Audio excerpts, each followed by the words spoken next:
our prayer that, Father, you will start this session with us, continue with us, and end us successfully. We pray for traveling mercies for all those who are yet to come, as we thank you for our safe arrival here. It's our prayer that the purpose for which this day has been set would be made manifest to the glory of the living God, as we have met on the theme protecting press freedom for democracy. We pray that it comes to pass to the glory of the living God. Personalities, dignitaries, all here today are in your care. Be the source of their heart, mind, soul, spirit, and lips. And let whatever will proceed from the mouth of everybody be something that will give glory to your holy name. We prepare every heart here that, Father, let every heart listen and do what will be pleasing to you, the living God. Let this day be blessed as we set it for this purpose. Bless everybody here, protect everybody here, and make everybody prosper in spirit and materially to the glory of the living God. We pray in the name of the Father, Son, and Holy Spirit. Amen. Amen. Shall we take our seats?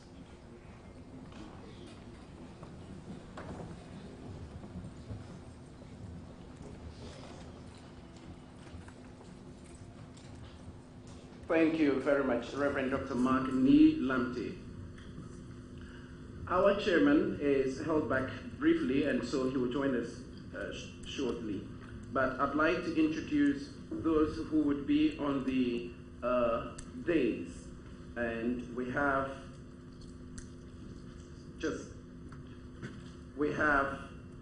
His Lordship, His Lordship Justice Anochi. He has been delegated by the Chief Justice to come and do the swearing-in ceremony, and he's a High Court judge. Shall we welcome him with a round of applause? You may kindly come up. Yeah, thank you.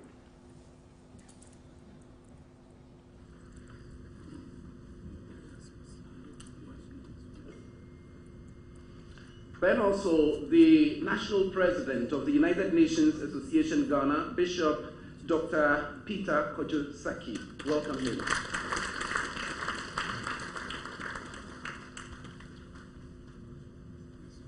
The keynote speaker for today, the Dean of the School of Law, UPSA, Professor Kofi Abochi.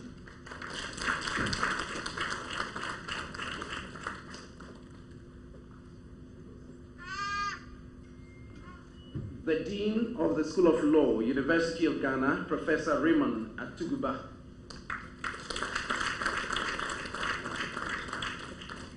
Okay, he is about to join us. And then also we have the Omanhene of Mankisim traditional area, Osajifo Amamfo Edu, the sea.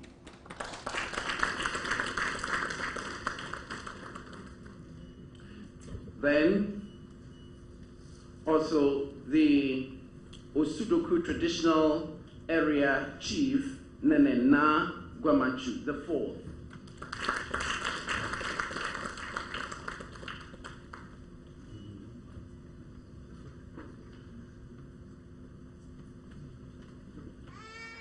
All right, so we will let the rest join them when they arrive. I'll now call on the Secretary General of the United Nations Association Ghana, Nene Amano Aklebetu, the first, to introduce the national executives of the UNAGH. Welcome him with a round of applause.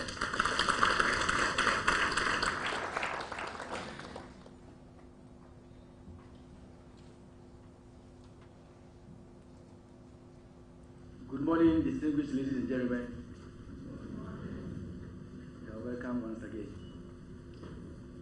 The President of the United Nations Association of Ghana, his name has already been mentioned, but I think I don't have to break protocol. He's my boss and I have to do it again. He is in the person of Bishop Dr. Peter Kojo Saki.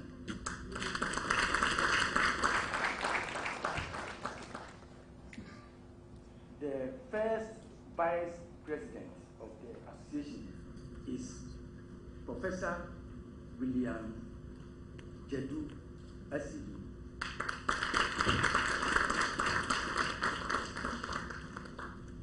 The second vice president is in the person of Honorable Xavier Sosu, the MP for Medina. Unfortunately, he has been called by another equally important assignment, and he has traveled outside the country, but he's here with us in spirit. That's why I need to introduce him. The third vice president is Nana Dr. Amma Amisa III, the Paramount Ruler of Nigeria. Then we have the Deputy Secretary General who came to pray for us. He is Reverend Dr. Mark Ni Lambi.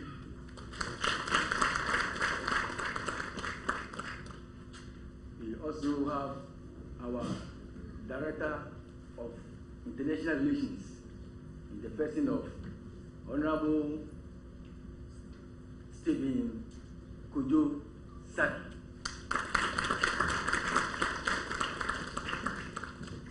We also have our Director of Finance, who is Mr. Andrew Wilberforce. We have the Director for Media Programs and Programs in the person of Mr. Lord Asante Foduo.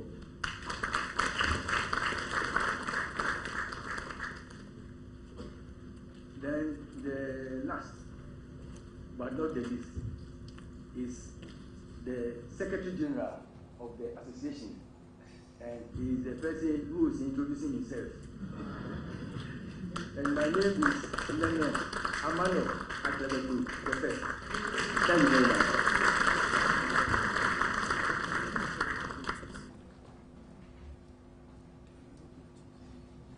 Thank you, Nene. Let me also invite the German ambassador to Ghana, Mr. Daniel Krul, to come to the dais.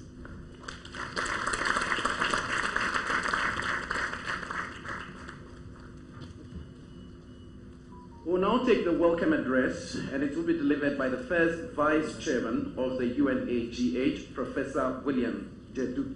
Please welcome him.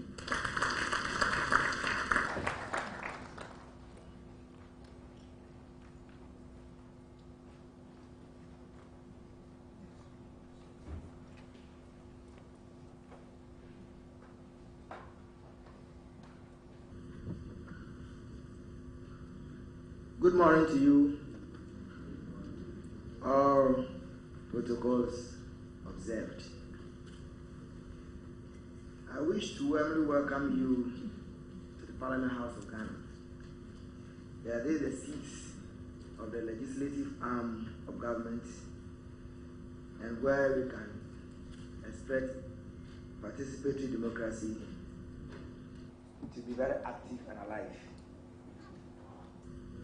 We are here this morning to commemorate the UN International Day of Democracy, and secondly, to inaugurate executives, regional executives of the UN Association of Ghana. It is of much concern and priority to the United Nations that countries deepen democracy and also protect human rights.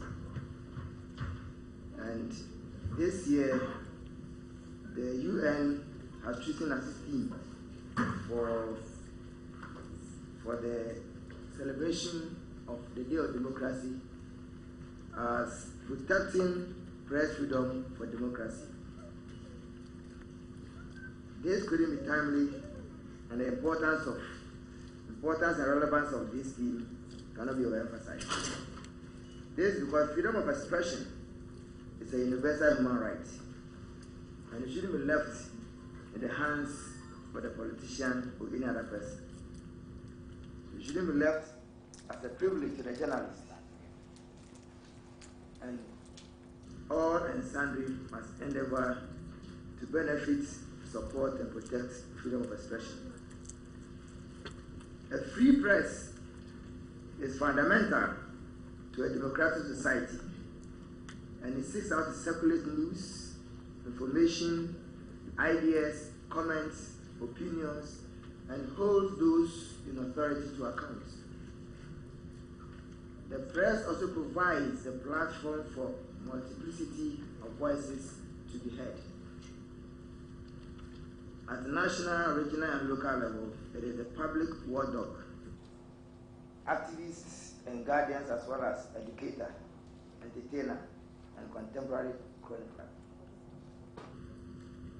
So the future of democracy and democratic governance in Africa is to be placed in context here. Everything is pointing to a direction that Africa must identify another form of democracy that reminisces its culture and practices. So an African democratic identity should be sought for that deals with the complex social challenges, particularly poverty, deprivation, and stagnation. This new African democracy should have the ability to create a new awareness and orientation guided by African values and norms of community, cooperation that seeks the common good of all people while guaranteeing individual rights and liberties.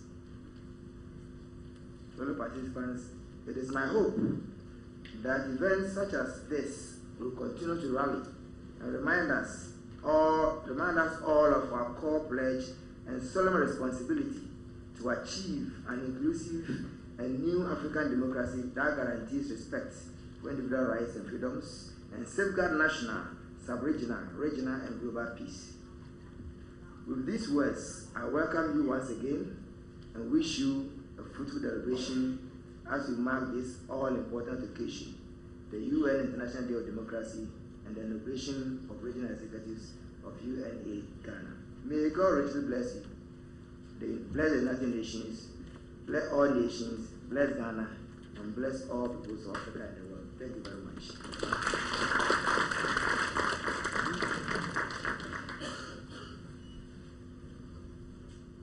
Thank you very much, Prof.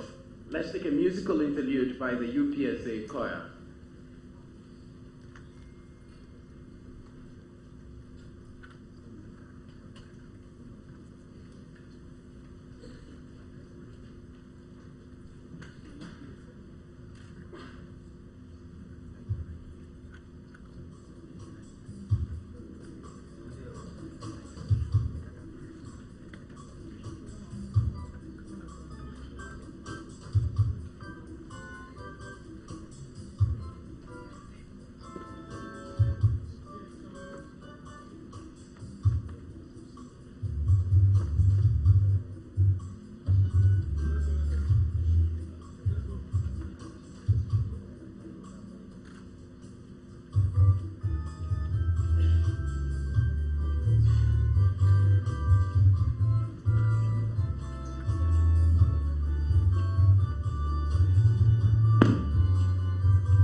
Thank you very much, UPSA choir, for singing on this wonderful patriotic song about Ghana. Now, I'll invite Reverend Dr. Mark Nee Lamte, the Deputy Secretary General of UNAGH, to introduce the chairman for today's program. Welcome him.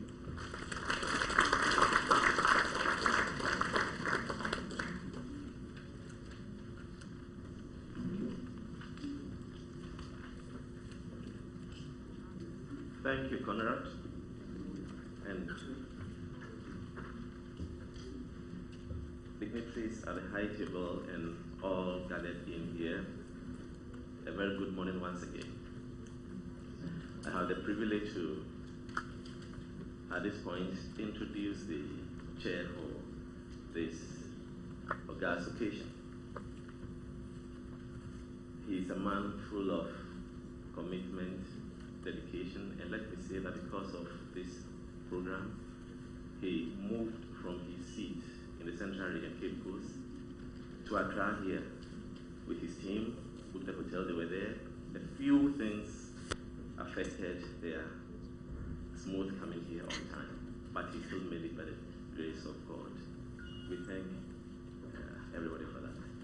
He is in the person of Professor Samuel Atu Duncan, who is the founder of the Center of Awareness Global Peace Mission, the COA Research and Manufacturing Company Limited, and the COA Medical and Diagnostic Center.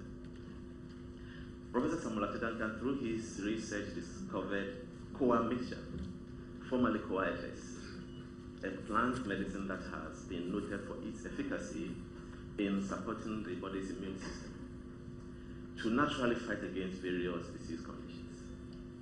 COA mixture has undergone several types of research by renowned research institutions in Ghana and South Africa. The medicine, which has proven to be an effective support for the immune system, is used globally with several anecdotal evidences to support these claims. Some of his research has been published in international journals. Professor Samuel Atu Duncan undertook several academic programs with various local and international education institutions. This consequently earned him an honorary professor of research from the Alfred Nobel University in Ukraine. Professor Samuel Atu Duncan, for his excellence in the area of research and business development, has had much impact to make. The same institution conferred another name in science award for his innovation in the herbal medicine sector. Also, the World Confederation of Businesses conferred on him a Peace Business Award of Excellence for his contribution to business development. Besides, Professor Samuel Atu Duncan has 18 awards and over 50 citations, both locally and internationally. Professor Samuel Atu Duncan is married with 7 children. Professor, your audience.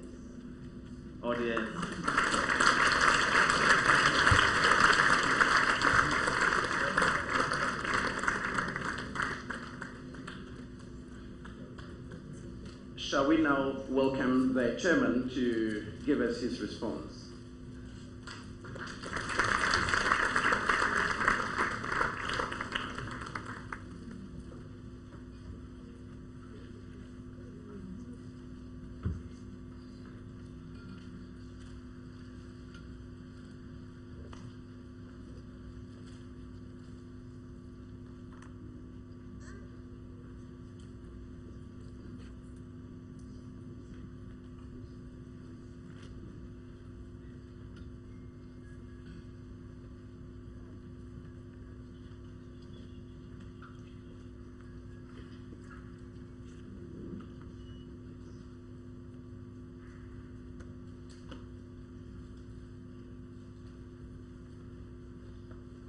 Your Excellencies,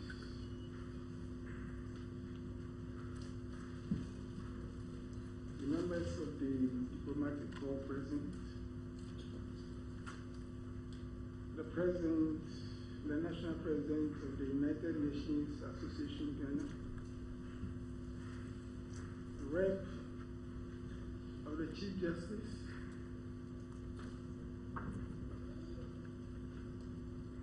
all protocols duly observed.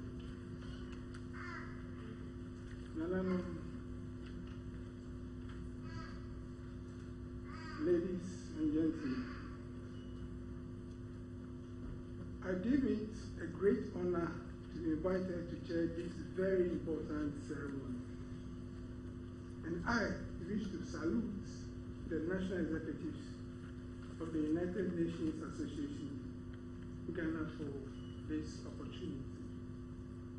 Indeed, the achievements of the United Nations since its inception cannot be overemphasized. The United Nations Association Ghana, in its quest to mirror its mother body, therefore have a huge task. Our gathering this morning will see the inauguration of regional executives who will be empowered to become an extension of the association. I first of all congratulate all the new executives, even though they are not in at the moment, but let me congratulate you beforehand, having merited the various positions you are now going to be assigned today. I am also enthused about the theme for this morning's ceremony, that is protecting press freedom for democracy. Ever since Ghana chose the path of democracy, the media has enjoyed some level of freedom. Chapter 12 of the 1992 Constitution guarantees the freedom and independence of the media. To some extent, the media were insulated from censorship. The Ghanaian society benefited largely from these constitutional provisions, as the press is able to go all around in and out to publish stories which enable us to protect the public purse, safeguard human rights, and influence policy. Democracy flourishes if the people are able to keep the government in check. The people can keep their government in check in the political environment if the political environment permits so. To create that kind of environment, the media plays a very key role in this direction. The keynote address will be delved deeper into these issues as we have a very distinguished professor who has a wide range of experience in this field. And that is why I wouldn't like to go too much into anything here. I therefore invite all of you to listen attentively, take notes, and identify your respective roles in how we can all contribute in protecting press freedom in order to consolidate our democracy. On this note, I accept to chair this ceremony to a successful end. May God bless you.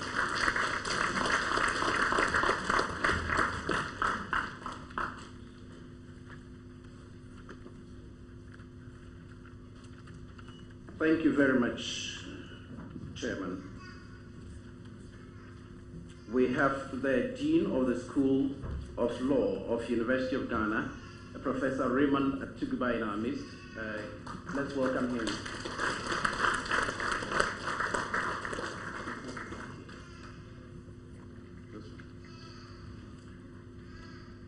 I will now invite the National President of the United Nations Association of Ghana, in the person of Bishop Dr. Peter Kojusaki, to deliver his address.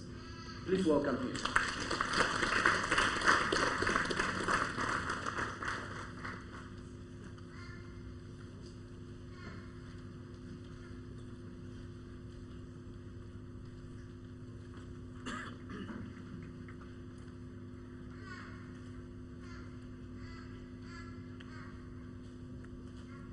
chairman, the Minister for Foreign Affairs and Regional Integration, the Speaker, UN Resident Coordinator, the President, heads and representatives of UN agencies, national and other executives of UNA Ghana, traditional leaders, distinguished guests, media, diplomatic corps, ladies and gentlemen. This indeed the day the Lord has made, and we will rejoice and be glad in it. My heart is full of joy for what we are witnessing today. It has been a long-held dream to see the United Nations Association Ghana come this far since I joined it in 1991, 31 years ago. Today, we are gathered here to witness the inauguration of regional and other executives of the association. We are also here to commemorate the 15th anniversary of International Day of Democracy, which fell on Thursday, 15th September. UNA Ghana is marching forward. Say hallelujah. Amen. Mr. Chairman, the United Nations Association Ghana has overcome several challenges to be where it is today. I am thankful to God that despite all the hurdles, the association is marching forward with resilience and determination to achieve its noble goals of mobilizing support for the UN agenda of peace, security, sustainable development, and human rights. My project for the next 5 years is to mobilize 1 million volunteers for the UN to support their activities.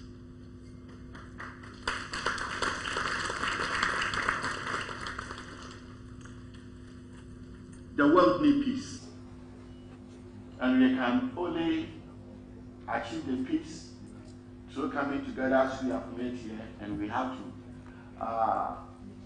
achieve this peace by the year 2024.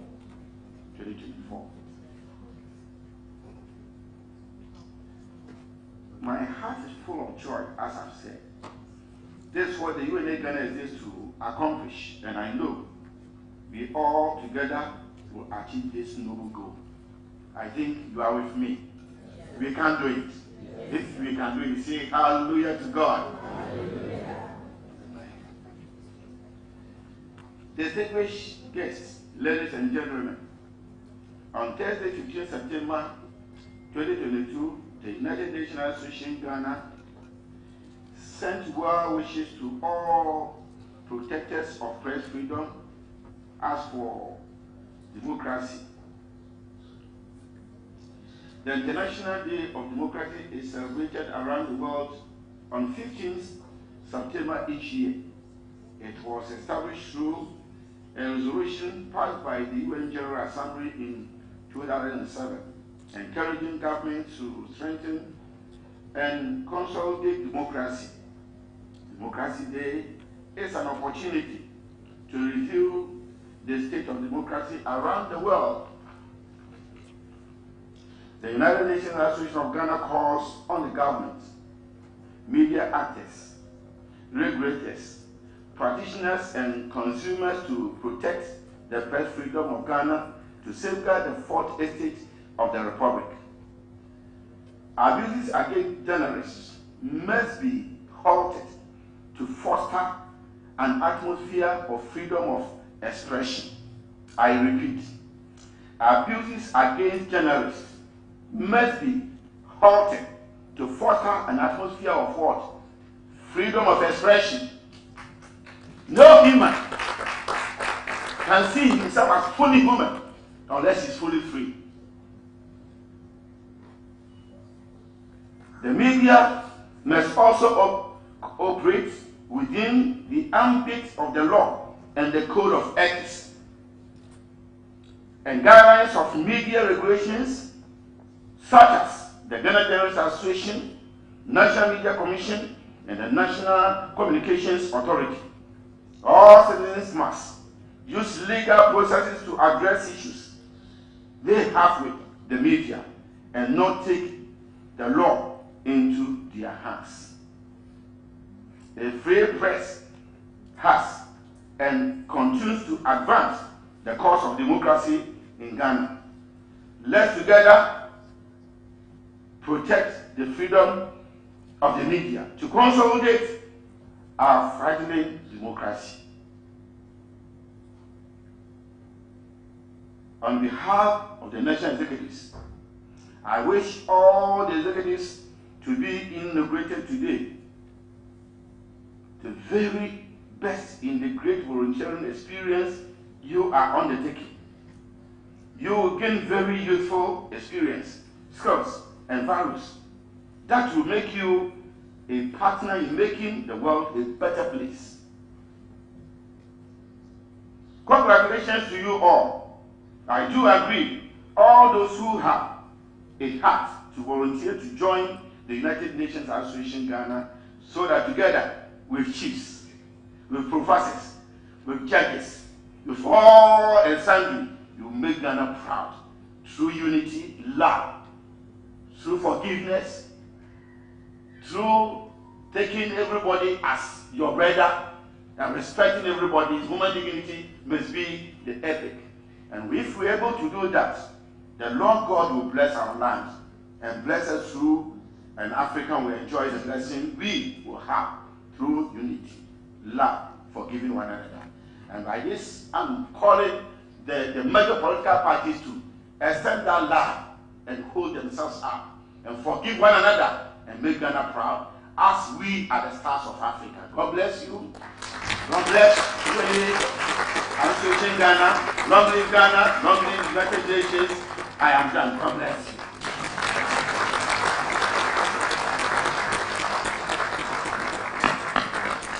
Thank you so much. I am not done. Thank you.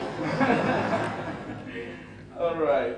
That was a very powerful speech by the National President of the United Nations Association of Ghana.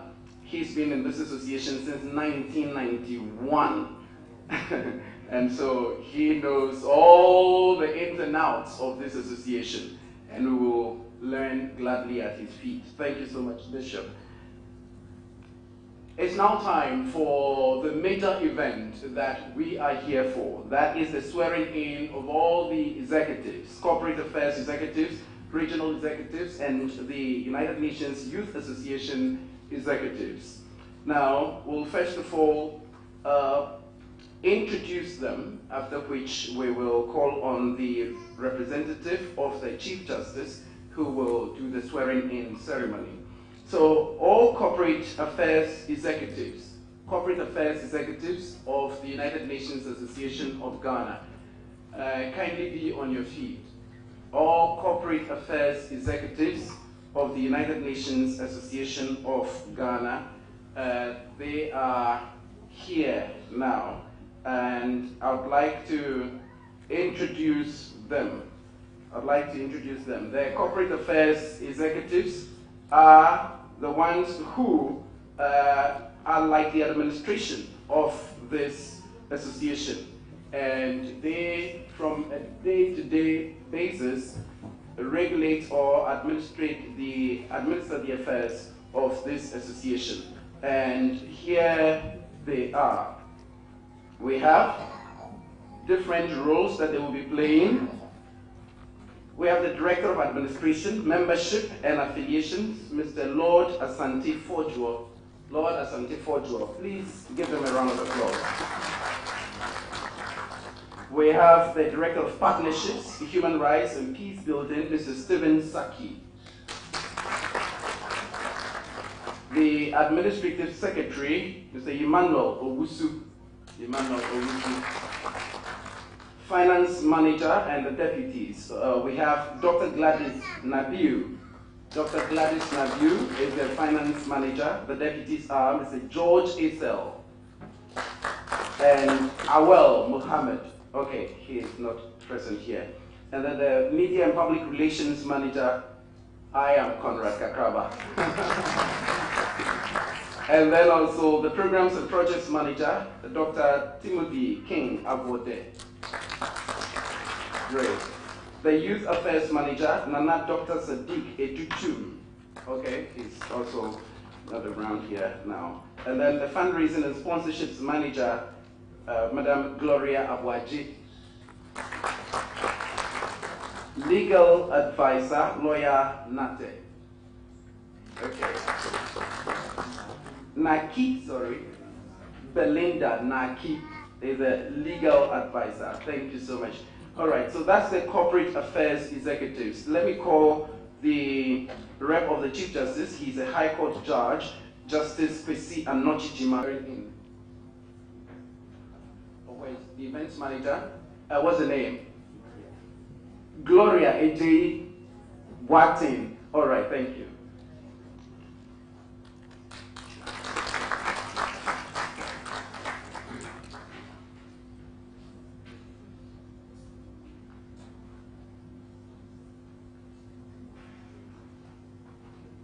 Good morning, ladies and gentlemen, and all protocols observed. My duty is to swear in the executives this morning. Okay. Ordinarily, you will be asked to your faith and you swear according to your faith. Considering the fact that we are too many, and also nobody has provided me with either a Bible or a Quran,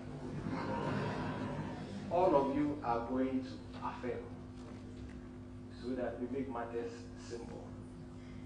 So everybody is going to affirm, and that is also good enough. It doesn't take anything away from what we are doing. So we'll take the oath of office of National Executive Member of the United Nations Association of Ghana. Then from there we'll take the oath of secrecy. Okay, so when you say after me, but the first one, your names are different, so you mention your names differently. Okay, so everybody, your right hand up. Then then you mention your name. Having been appointed as a member of the Corporate Affairs Directorate of the United Nations Association of Ghana, do solemnly affirm that I will uphold the purpose, values, principles, and goals of the United Nations, World Federation of United Nations Association, and the United Nations of Ghana, and that I will truly,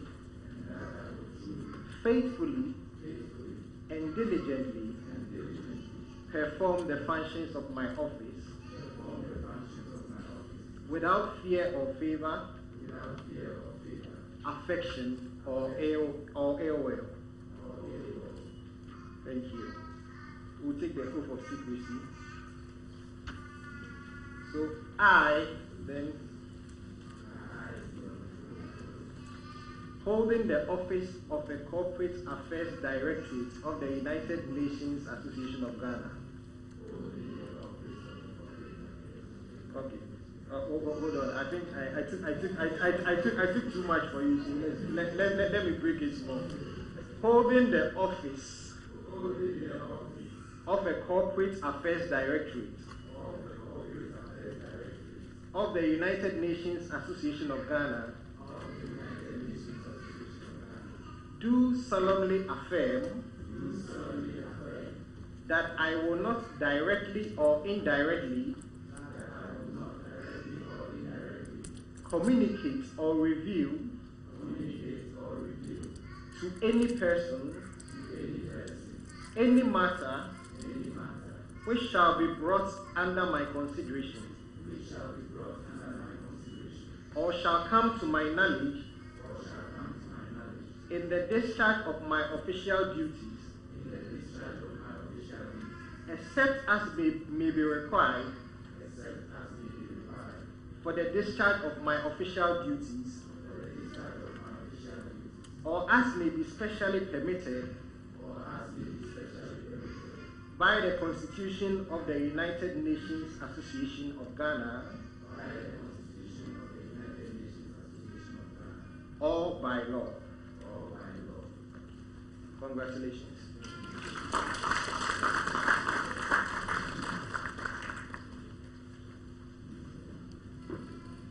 Thank you very much, His Lordship Justice Kwesi Anochijima.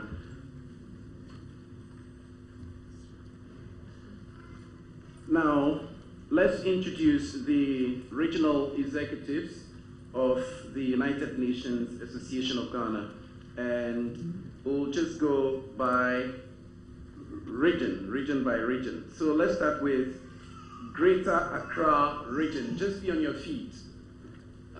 Greater Accra Region. All right. So we have different roles they are playing. We may not be able to mention all the names, and so we have the chairman, the vice. So we have the chairperson. The chairperson for Greater Accra is Dr. Akusia Sumni. And we have the vice chairman, we have the women's organizer, we have the general secretary and the deputies, we have the programs manager, disability officer, we have the media liaison officers, we have financial secretaries and all of that. So 25 for each region, 25 roles or executives for each region. Some of them have not, the positions have not yet been occupied, but I think Greater Accra has all of them, and so congratulations. You may take your seats. Yeah. All right, and then also we have Central Region. Central Regional Executives, kindly be on your feet. Okay, Central Region, the back there. Great. All right, so they also have different roles, and thank you so much for volunteering to serve in the United Nations Association of Ghana. Thank you. You may take your seats. Then we have Ashanti Region. Ashanti Region, if you are here, kindly be on your feet. Wow, they came in your numbers. Ashanti Regional Executives, also from the chairperson to the very last person. Thank you so much for volunteering and coming all the way from the Ashanti Region. Congratulations, and take your seats. We have Western Region. Western Region. Oh, there they are. Thank you very much. Coming all the way from the Western Region, and also for putting yourselves up to volunteer for the United Nations Association of Ghana. Congratulations on your appointment. You may have your seats. We have also Volta Region. Volta Region. Hey. There they are. Thank you so much for coming all the way from the Volta Region to come and represent the region in the pursuit of the UNA agenda. Thank you and congratulations. You may have your seats. All right, then we have Bono East Region. Bono East Region. Do we have any reps here? Oh, there they are. 4 of them came. So Bono East Region, thank you very much for coming. Congratulations. You may have your seats. Then we have Ahafo Region. Ahafo Region.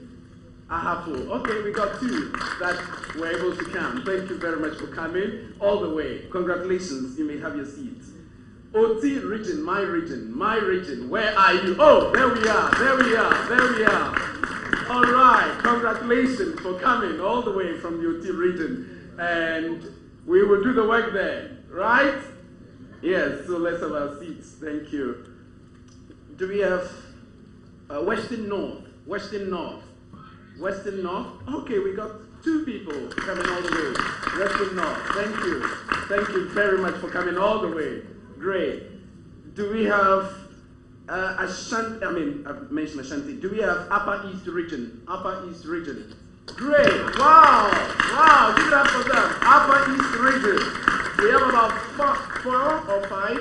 Yeah, five. Thank you so much for coming all the way from the Upper East Region. Do we have Upper West Region? Upper West Region. Okay, we got three. Wow. Three coming all the way from Upper West Region. Congratulations. And you may have your seats now. Savannah Region. Savannah Region. Savannah. We couldn't get anybody coming all the way down. Northern Region. Northern Region. Northern Region. Wow. Wow. Great. Congratulations. Congratulations. You may have your seats. Bono Region. I mentioned Bono East, right? So Bono Region. Great. Wow. They came in your numbers. Congratulations and thank you so much for coming all the way. Bono Region. You may have your seats. Have I left any region out? Eastern Region. Eastern Region. I can't forget you. Eastern Region, congratulations, and thank you so much for coming all the way. You may have your seats. All right, so that's all for the introductions. And so, let me... Hey, sorry. Northeast Region, now there's so many. Northeast Region. Great. Thank you very much for coming. All right, I hope I haven't forgotten any yet. Okay, thank you. Let me call on His Lordship to do the swearing-in ceremony.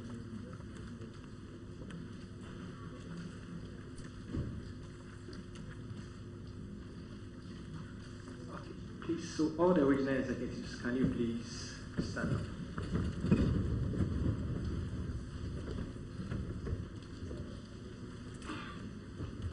Even though you introduce region by region, we are not going to do it region by region. We are all going to do it together in order to save time. Okay, because it's the same thing you are all doing. And as indicated earlier, we are all going to affirm. Okay.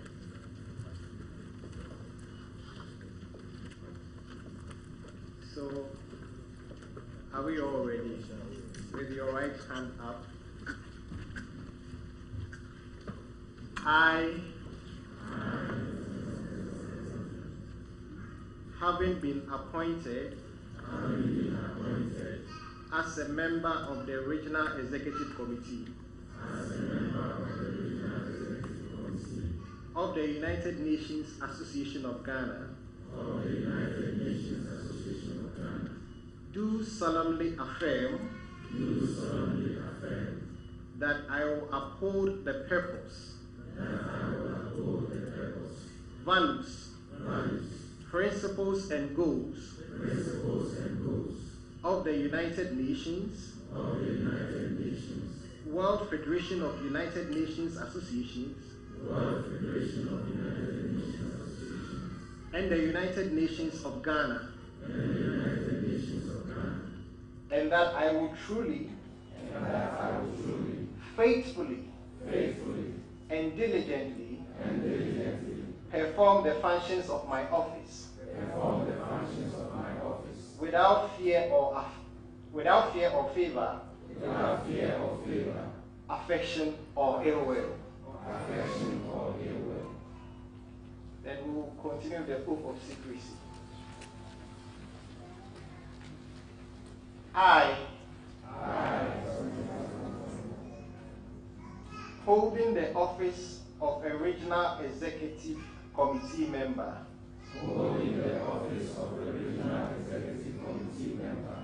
of the United Nations Association of Ghana, do solemnly affirm that I will not directly or indirectly communicate or reveal to any person any matter which shall be brought under my consideration or shall come to my knowledge in the discharge of my official duties, except as may be required except as may be required for the discharge of my official duties, for the discharge of my official duties, or as may be specially permitted or as may be specially permitted by the Constitution of the United Nations Association of Ghana, by the Constitution of the United Nations Association of Ghana, or by law. or by law. Congratulations, Regional Executives.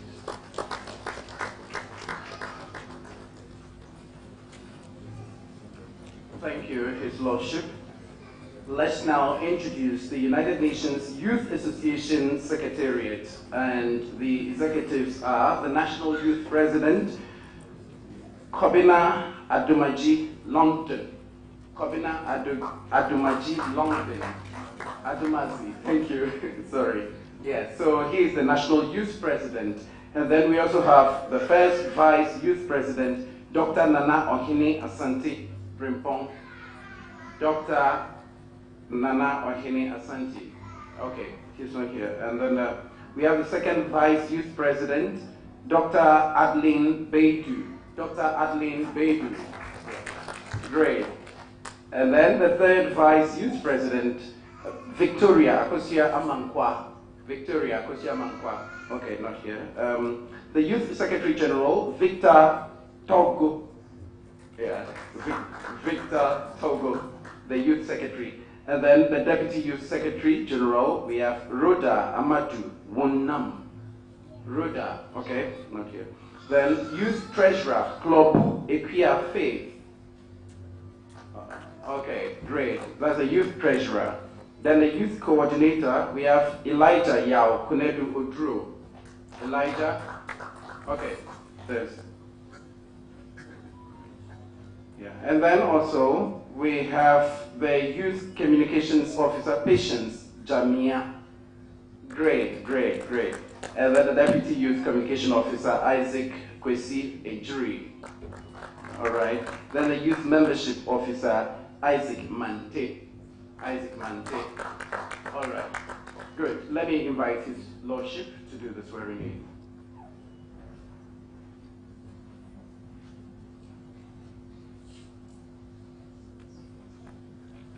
Okay, so as you are aware, we'll continue likewise. So I, your right hand up, sorry. Then I, having been appointed as a member of the National Executive Committee of the United Nations Youth Association of Ghana, do solemnly affirm that I will uphold the purpose, values, principles, and goals of the United Nations, World Federation of United Nations Association, and the United Nations of Ghana, and that I will truly, faithfully, and diligently perform the functions of my office without fear or favor, affection or ill will. Then the oath of secrecy. I, holding the office of a National Executive Committee member of the United Nations Youth Association of Ghana, do solemnly affirm that I will not directly or indirectly communicate or reveal to any person any matter which shall be brought under my consideration or shall come to my knowledge in the discharge of my official duties, except as may be required for the discharge of my official duties, or as may be specially permitted by the Constitution of the United Nations Association of Ghana, or by law. Congratulations. I think my work here is that. Please sit down. My work here is done, but before I sit down, just let me make a few brief comments. I just told my colleague that I just want to be a bit naughty before I sit down. Senior Atuguba, you are very much welcome. He's my senior, and I have to recognize him. Yes. And you have a very good keynote speaker. He was my mate in the law school. We spent 5 years together in school. And he employed me as a lecturer in Game Pass for 3 years. And he's a very good friend. So you are in capable hands. I'll leave you with it. Thank you very much. Thank you, His Lordship, and we are also very grateful to the Chief Justice for delegating the High Court judge to do the swearing-in ceremony. Let's now take acceptance speeches from the various categories. First of all, from the Corporate Affairs Directorate, the executives, who will do the... Okay, great, thank you.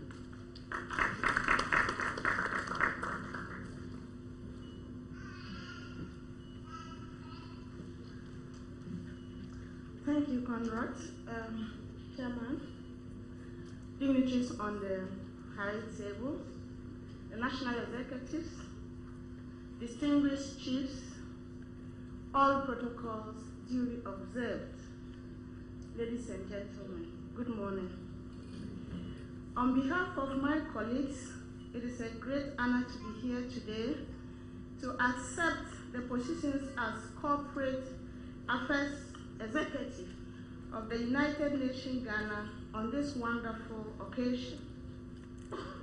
For the trust and the faith bestowed in us as the Corporate Affairs Executives of the United Nations Ghana, with all the opportunities and challenges that come with our acceptance to serve, we believe that this journey will not be a smooth one if we have to walk it alone.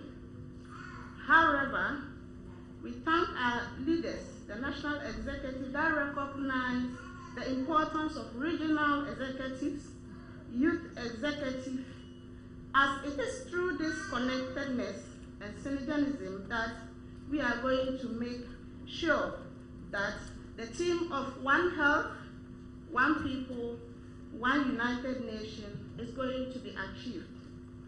Let me take this opportunity to acknowledge the tremendous and adorable initiatives that are taken by our leaders. Indeed, you are an inspiration, a challenge, and an avenue for us to continue doing the great work that you have begun. We are certain that with the car team that you have, we will do much better because we have faith in God for an uncommon favor of wisdom, health, and peace to shoulder our responsibilities productively.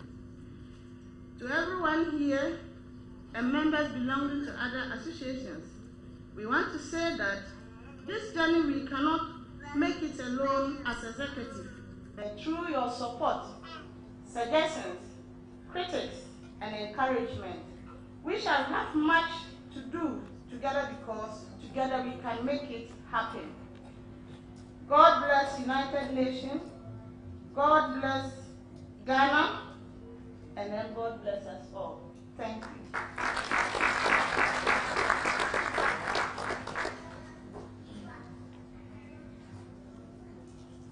Thank you very much, the Finance Manager in the Corporate Affairs Directorate of UNAGH, Dr. Gladys Naviu. Now let's take the rep of the regional executives, and the chairperson of Greater Accra Secretariat will deliver that, and she's in the person of Dr. Akusia Sumni. Please welcome her.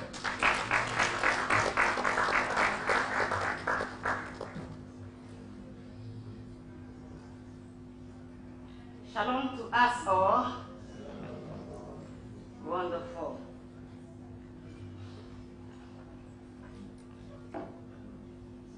I'm delivering the acceptance speech for inauguration of National Executives for United Nations Association of Ghana, and my name is Dr. Kosiasumi.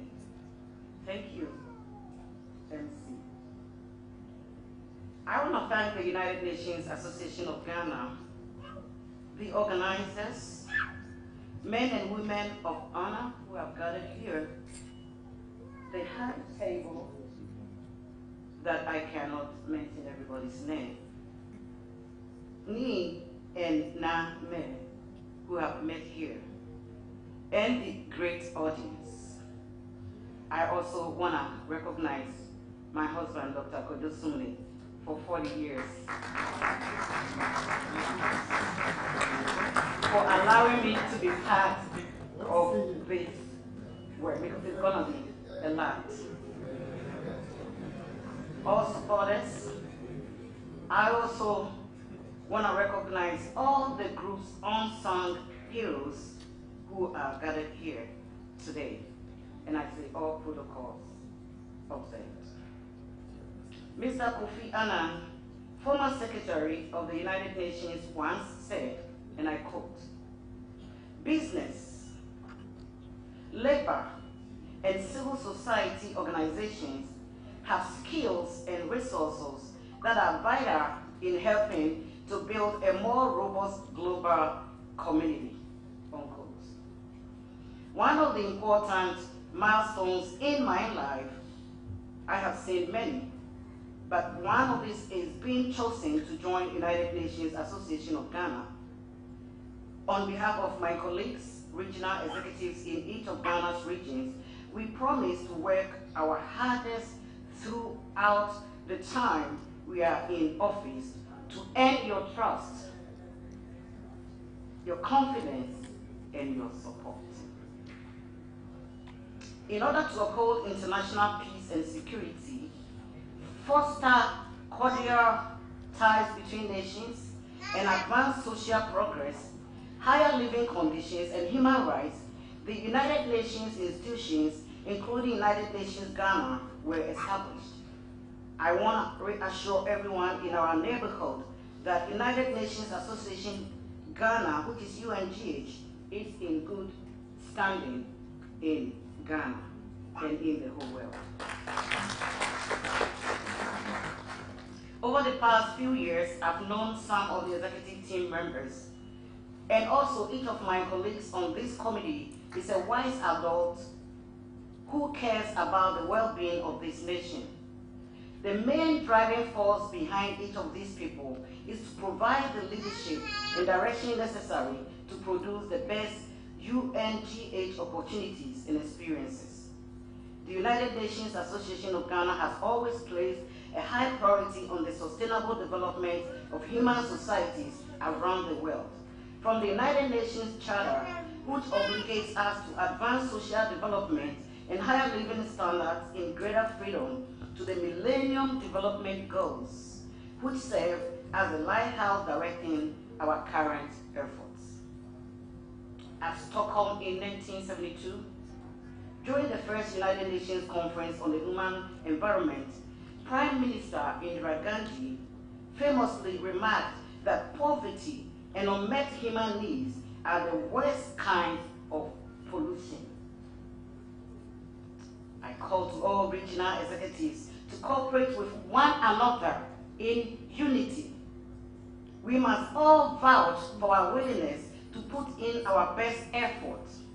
We must inevitably conclude from this that the United Nations Association of Ghana is deserving of our appreciation, and that we should support its humanitarian endeavors with all of our heart and soul if we consider ourselves true humanists, and if our primary interest is with everything human. I want to express my gratitude to the United Nations Association of Ghana once more for this appointment. I make a commitment to work for the common good as well as the tenets and guiding values of our organization on behalf of all my association. In conclusion, my colleagues and I are excited and proud to accept the position With a strong commitment, we assure the National Secretariat of the United Nations Association of Ghana and the public of our dedication to raising the UNGH flag very high in order to support all nations and the UN agenda.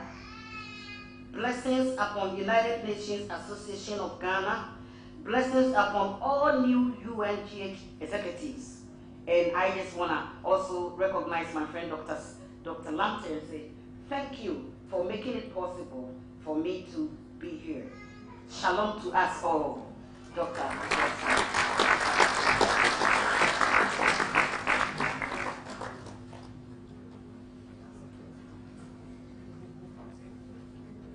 All right, thank you very much, Dr. Akusia Sumni, the Greater Accra Regional Secretariat Chairperson. Then also we would take the acceptance speech, brief one, from the National Youth President of the United Nations Association Ghana, Kobina Edumazi.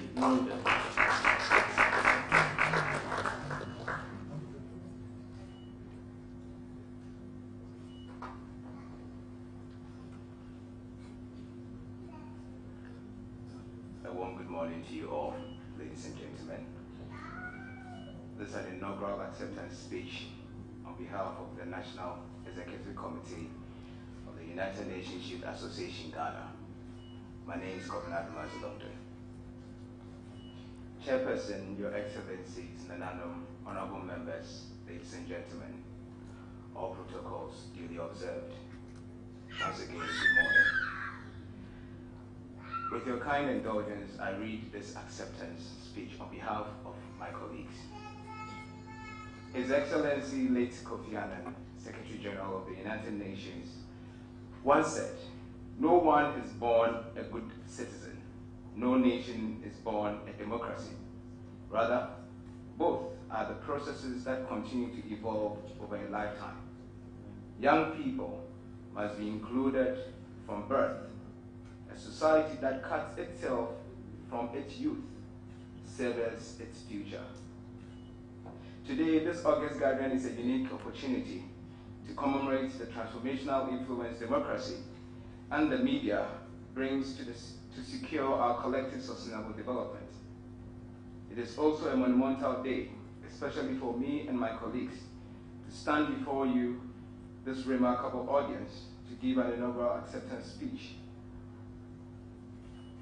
Chairperson, ladies and gentlemen, UNYA has gone through a lot, and we are a member and the youth wing of the United Nations Association of Ghana, and a member of the World Federation of United Nations Associations Youth Platform, with a mandate to advocate, train, and promote salient United Nations resolutions, programs, and information in communities towards achieving sustainable development.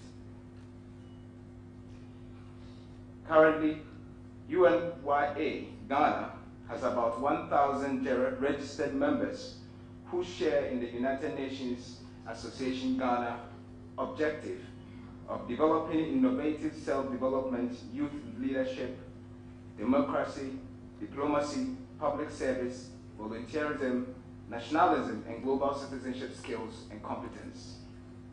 We operate as a civil to government member-based, youth-focused, youth-driven association with local representation in almost all 16 regions. I believe we have gone through a lot of experiences as UNYA, but today begins a new milestone. Through my colleagues and our inspirational leadership, we look to have support from UNYA board and colleagues and general volunteers as we chart a new path in discovering and new improved ways to actively promote Ghana, where the youth are engaged, empowered, and equipped to excel as transformational change makers. We are going to build a robust and approved governance and management system and structures as part of our rebuild, restructure, rebrand, reactivate approach, and mobilize resourceful support to initiate flagship programs and projects.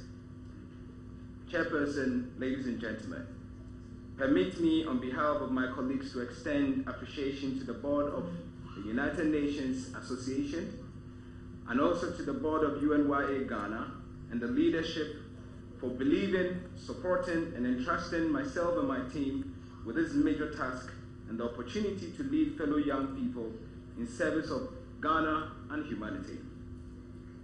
Particular mention is Dr. Bishop Kojosaki, President of UNA, Professor William Jedu Esiedu, Honorable Lawyer Francis Osu, Nana Dr. Ama Emisa III, Nene Amano Aklekoto. Nana, forgive me again. The first, Reverend Dr. Lamte, who's been very instrumental, Mr. Wilberforce Andrew, as well as Mr. Stephen Saki, who is also very, very instrumental, and Mr. Lord Asante Fojo. I also want to say a big congratulations to Dr. Edichum, Nana Edichum, for his new leadership role in the Corporate Affairs Directorate. I also want to commend the previous leadership of UNYA, who by virtue of their contribution have helped UNYA to get to this far. I extend my heartfelt ayuko to all honorable colleagues who today form part of UNYA Ghana Secretariat and National Executive Committee. Together, I charge us all to uphold the call with integrity, accountability, and a sense of service to God and humanity in the performance of assigned responsibilities. We are stewards, currently leading hundreds and soon thousands of young people in Ghana and abroad. We have a Herculean task ahead of us, but I'm optimistic, working with you in one mind, one heart, with clarity of purpose and with God's good speed, we will grow, achieve, and excel together. My colleagues, today we celebrate, and tomorrow we start work and work hard to achieve our results. Chairperson, all protocols observed. In conclusion, I quote His Excellency late Kofi Annan once again.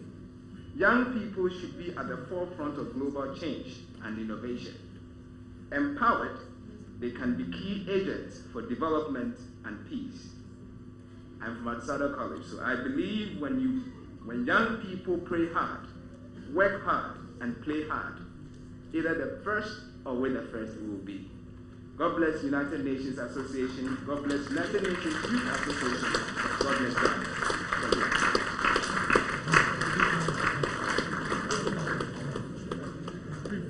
Thank you, the National Youth President of the United Nations Youth Association, Kobina Edumazi Longton.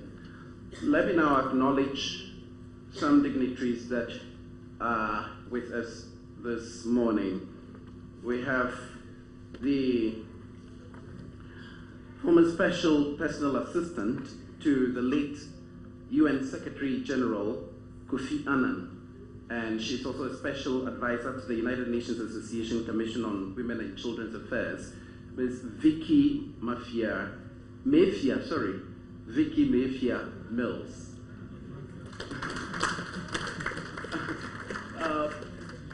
Please, where?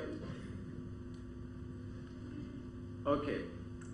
And then also we have some traditional leaders here. We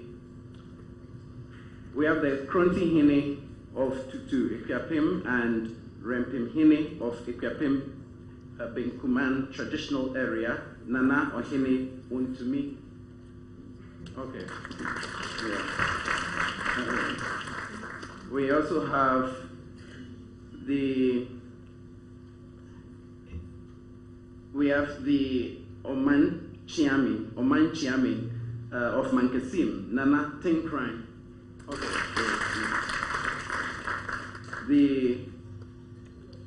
Also from Mankasim, or Akim Echiasi traditional area, or Hima Krong II. The Ejura Kingdom, Hima Nana Abena Drefini. Yeah. All right. And then also we have Colonel Franklin Jamra Amwakon Esquire, Director of Productions, Defense Industries Department, General Headquarters, Bema Camp. Lieutenant Colonel Maxwell Afari, Commanding Officer, Armed Forces, Logistics, Supplies and Transport Training School, Bema Camp.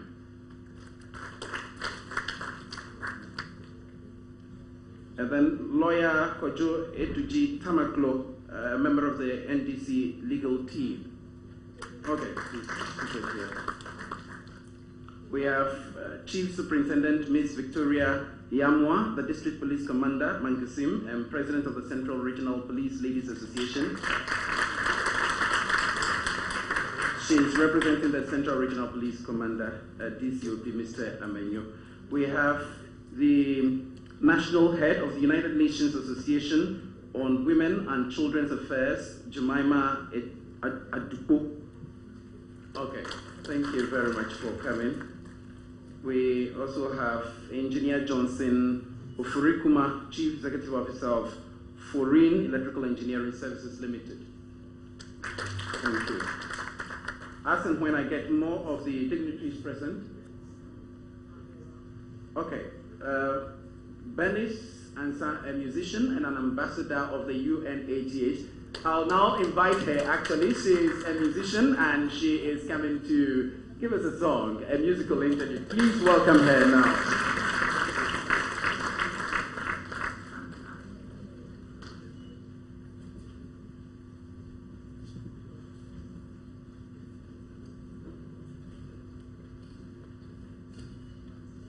Praise the Lord. Praise Jesus. Mama told me I'm so much Jesus. We give glory to God for this occasion. It's very powerful. And I greet Nananum and so for amen. But I'm sorry, now, so just 1 minute. Martina Fiat, and I'm a Buana. She had your dinner with change, she had never said what to say. But the never said it. The blessing name will be something because I said, pressure will have too much. Amen and amen. Okay. We give you glory, Lord, as we honor you. We give you glory, Lord, as we honor you. You are wonderful. You are worthy, oh Lord. You are wonderful. You are worthy, oh Lord. You are wonderful. You are worthy, oh Lord.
US boy, I'm feeling by segment, Obama was feeling like segment.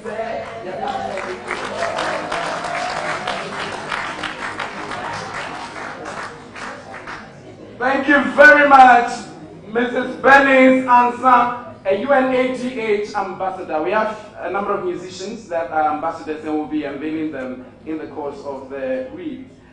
All right, some other special acknowledgements. We have the wife of our national president, Bishop Saki. We have Her Excellency Mrs. Victoria Saki, whom he calls Odovic. Hey, Odovic. Mama Odovic. Wow. Thank you very much, Mommy, for supporting Daddy in this UNA agenda. We also have the GJA president, the Ghana Journalists Association president, Mr. Albert Kwabena Jumfor here. Thank you very much for joining us, sir. We have the MD of Modec Petroleum, Mr. Theophilus Empiri. Sorry if I butchered the name.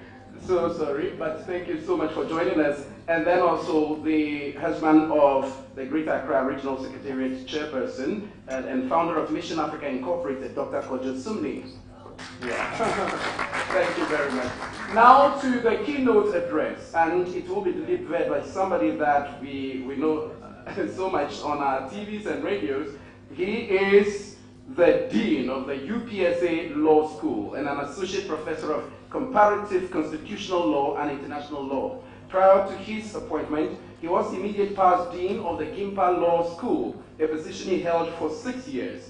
Dean Abochi is a practicing lawyer and public intellectual, a member of the Ghanaian Bar, and also the chairman of the Ghana Forum of the Africa Bar Association, a group comprising practicing lawyers across Africa.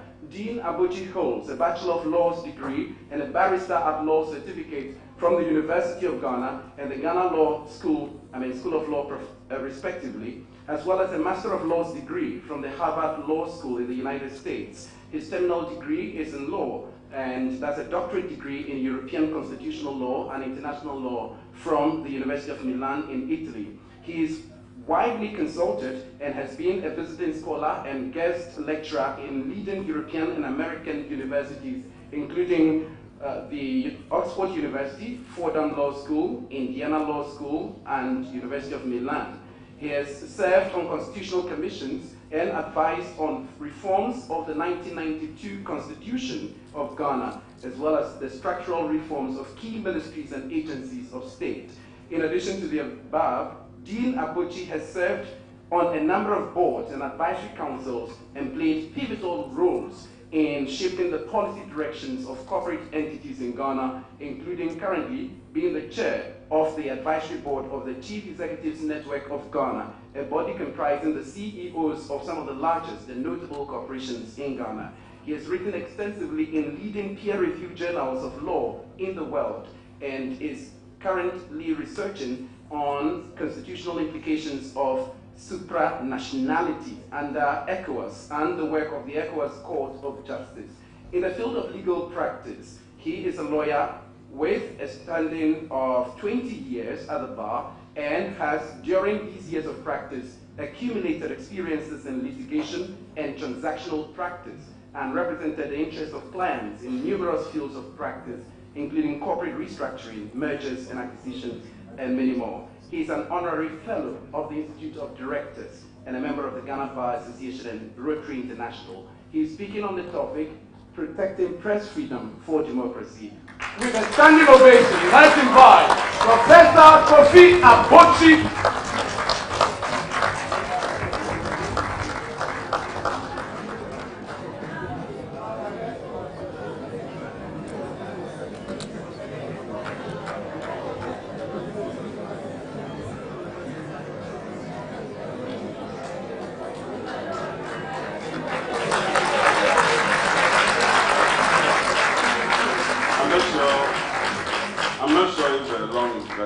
Good thing or a bad thing.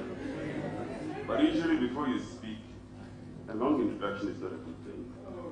Because when you put you high, you can only fall. So I do pray that I do not fall. But Mr. Chair, Nime Name Nananum, members of Parliament, Your Excellencies, the Ambassador of Germany to Ghana, Excellency Daniel Paul, Luciano, whom I was honored to be a classmate of, as he mentioned earlier, clergy, President of the UN Association in Ghana, I must commend you for an excellent job done. Quite impressed. When I was invited to speak, I did not hesitate much to accept. But the main reason was, like a child, or as many children have been, when I was first asked what job I would want to do when I grew up, I remember saying I wanted to be the United Nations Secretary General.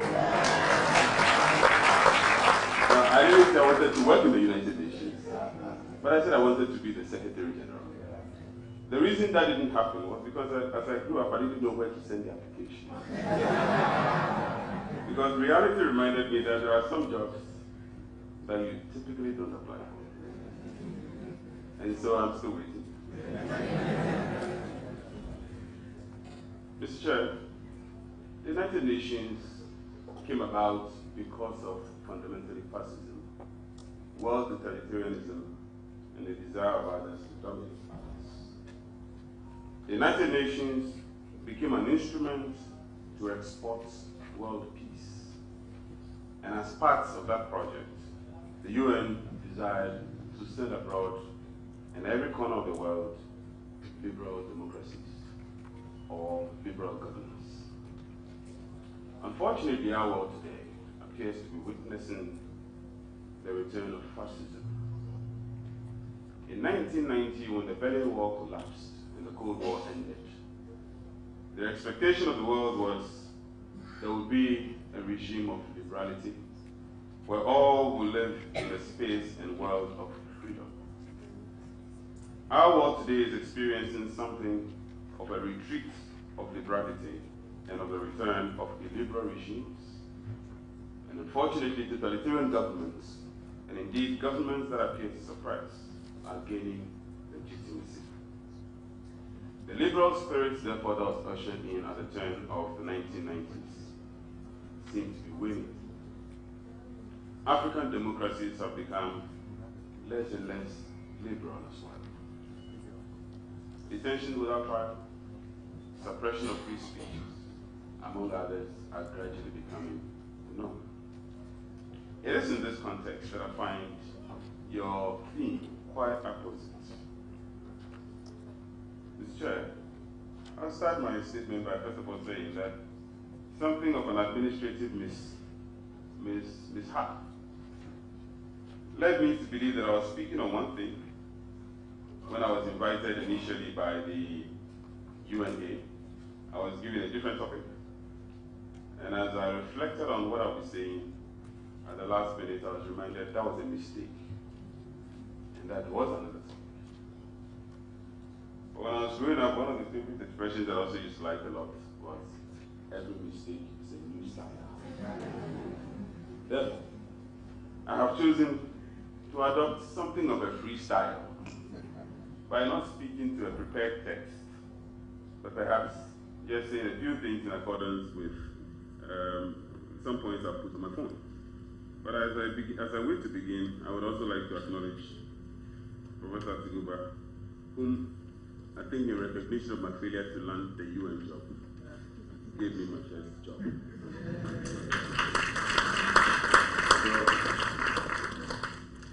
And funny enough, in that first job, he sent me to the prisons to go and liberate prisoners. It is therefore not by accident that I may be speaking on freedom, since the antithesis of freedom itself is represented in the prisons. When democracy started, free speech was the first product. In ancient Greece, they gathered in the public square, and every citizen had the right to speak. Therefore, the essence of democracy is free speech, and the mandate of free speech is citizenship. You have the right to participate in the deliberations because you were a citizen. And so in ancient Greece, everyone had a right to participate. And the participation was built on the fact that you are an Athenian from Athens, or you're a Greek, and therefore you had a right to speak. The reason is because democracy is anchored on what is called the marketplace of ideas. And in that marketplace of ideas, it is ideas that rule. The opponents of free speech very often are people who do not have the ideas. If you do not have the ideas, you deprive yourself of participation. And once you automatically deprive yourself of participation, all those participating become enemies. Because they say things in respect of which you either have no contribution nor answers. The story is told of a great leader in Prussia, now Germany, of a leader called Frederick the Great. And Frederick the Great was once upon said to have been walking in the public area when he saw a lot of people gathered by a wall. As he approached, he realized that there was a notice, and the notice was saying something about his government. According to legend, he himself was not quite tall, so he had to be held because the thing was quite up. And when he was held and he read it, he realized that the thing was actually a big criticism of his government. According to the story, Frederick the Great ordered that the poster be brought down to a level where people like him and those shorter could read. When they asked him, why didn't you ask that the notice be sent even higher or removed entirely? Frederick the Great said, my people and I have come to a conclusion. They can say what they want, and I can say I can do what I want. That's a beautiful deal. In other words, some people's conception of democracy is that anybody can say as they please. And others, the leaders, can also do as they please. Today, many will say that is not good democracy. Because good democracy requires that there's feedback, and that feedback is acted upon. And when feedback is acted upon, it is called responsible governance. Therefore, the Frederick the Great example has not been cited to tell us that somehow leaders can do what they want and we can also say what we want. But it is cited to illustrate the fact that free speech is the very essence of governance. The ability to express oneself. And sometimes the things people say, the things people not in government say, are not particularly palatable. And the things people in government say, the things people in government are made to hear, are not things that they typically would like to hear. It is the reason why opposition parties are usually vociferous. Because opposition parties tend to have one tool, and that tool is their speech. Government in power tends to be victims, in quotes, of speeches. And it is the reason why they don't tend to like free speeches. This explains why, over the years, parties in opposition have constantly complained about suppression of their speeches. And parties in government tend to accept the status quo. It has been said, and this has been attributed to one of the greatest philosophers of the 20th century, Voltaire, that even though I do not agree with what you say, I will defend you to my death to have you say it. In other words, free speech is not for people to hear what they want to hear. Free speech is not for us to say the palatable things. And free speech, even sometimes, is not for us to be responsible. You can say things as you please, but you have to be defended to say the things you want to say. Democracy is not about consensus. Democracy is not about agreeing. It is good to agree. And as we have Nananu here, I say this carefully. Because in our traditional system, consensus is prized. Let's agree among ourselves. There's a concept in Akan called Nobwa, which basically is based on the idea that we pull ourselves together. And therefore, conflict is typically not encouraged at the traditional level. But at the governance level, in our contemporary governance, conflict is prized. And conflict, not with guns, not with bows and arrows, not with machetes, but conflict of ideas. The idea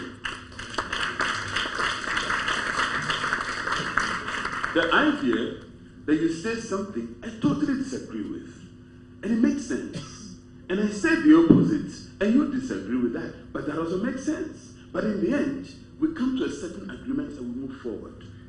In the scheme of parliamentary practice, that agreement is expressed in numbers. And so you can say you can have your say, as they say, of the minority. The minority will say things, and they are vociferous. And very often, parties in the minority tend to be very vociferous. They tend to be more powerful with words, because they know they lack the power of numbers. So they speak loudly, they speak passionately. They have the figures, they have the data, they have the statistics. They are convincing on their feet. The parties in the majority don't tend to do a lot of work often. And the reason they don't do a lot of work is because they know that the work lies, that their ability or their effort lies in the numbers.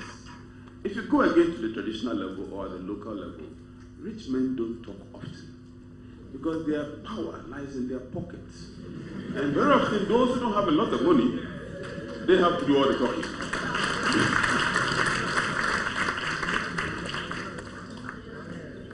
Democracy is about a conflict of ideas. But in that conflict of ideas, we are not supposed to have enemies of each other. We are not supposed to make enemies of each other. The conflict of ideas are expressed in you saying things that are incompatible with each other. You saying things that do not necessarily agree with each other. You saying things that are conflicted. But at the end of the day, there is citizenship. There's a reason I started with a Greek quote. Because in Greece, the essence of your participation lies in you being a Greek or you being Athenian. And that expression gives you citizenship, and that citizenship enables you to participate in governance. When our president, His Excellency President Nana became president, one of the first things he said was that everyone should become a citizen, not a spectator. The distinction between a Greek Democrat and a Greek who is considered as an outcast is that a Greek who's an outcast is a spectator. Indeed, the opposite of citizenship is spectatorship. Because when you're a citizen, you're a participant. Or you're a spectator, you're on the fence. You are not a participant in the democratic process. You are not a participant in the governance process.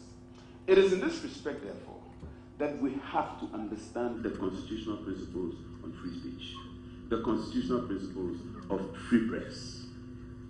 At the inception of the 1992 Constitution, free speech was one of the first and notable things that Ghanaians inherited post-1990.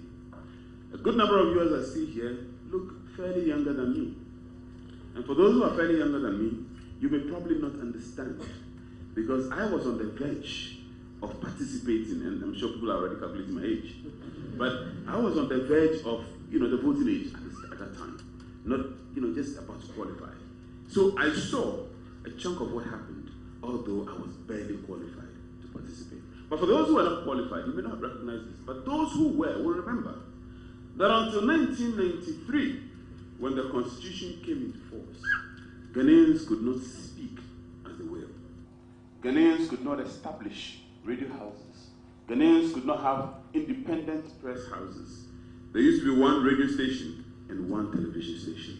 It is called GPC. And they showed up only in the evenings, by the way. During the day, they were not working. I'm talking about the TV. The radio stations worked during the day, but even the radio stations, shortwave, longwave, the FM station came along. But we did not have the right to express ourselves. There had to be one idea, and you had to belong to that idea. And if you have opposing views, keep it to yourself. Nobody wants to know. That was pre-1992-93.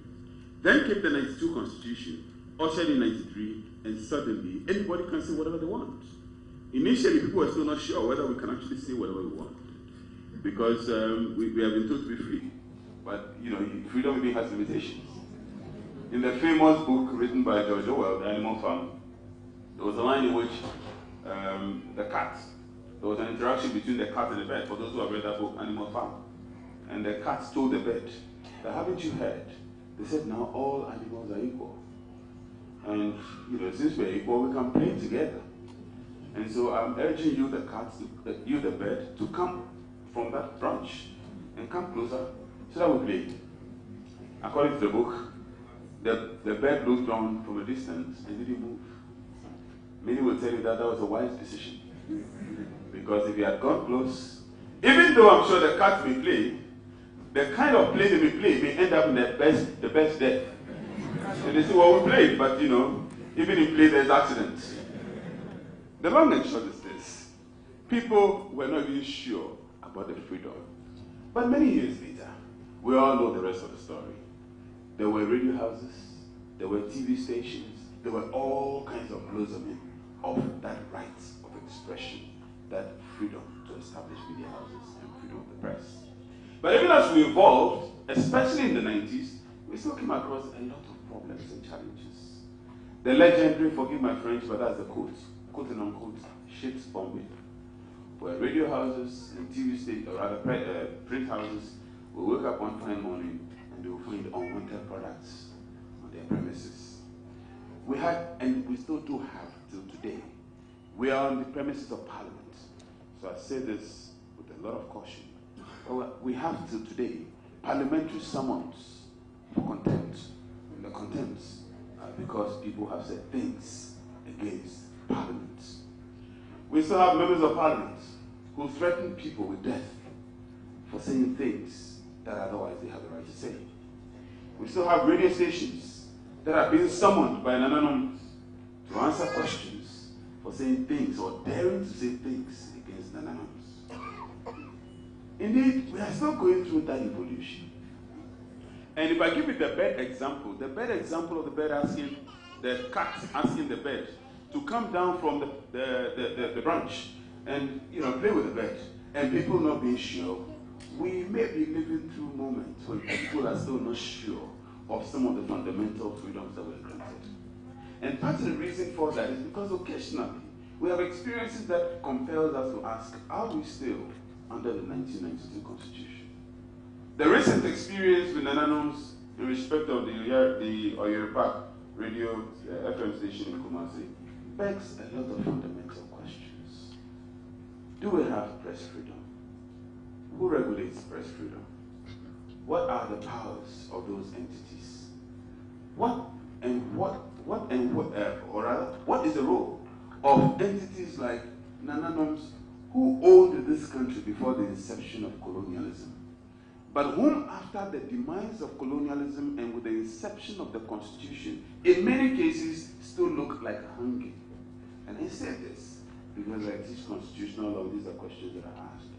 Where and what is the role of our kings and our chiefs? They are the owners.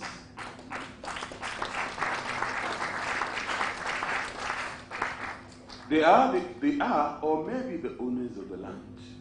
They are or maybe the owners of our customs. They are or maybe the people we all pay an atone tenancy when we have to buy lands. But are they the regulators? Do they control the laws of Ghana? To what extent are they themselves subject to law? What happened to chieftaincy respect at the end of colonialism, where you dare not say certain things against chief? But how do you balance the respect to chiefs with the right to speak your mind? Complicated constitutional questions that often meet very difficult traditional questions. The reality hits home occasionally. And when the reality hits home, Nananum will say, we summon you.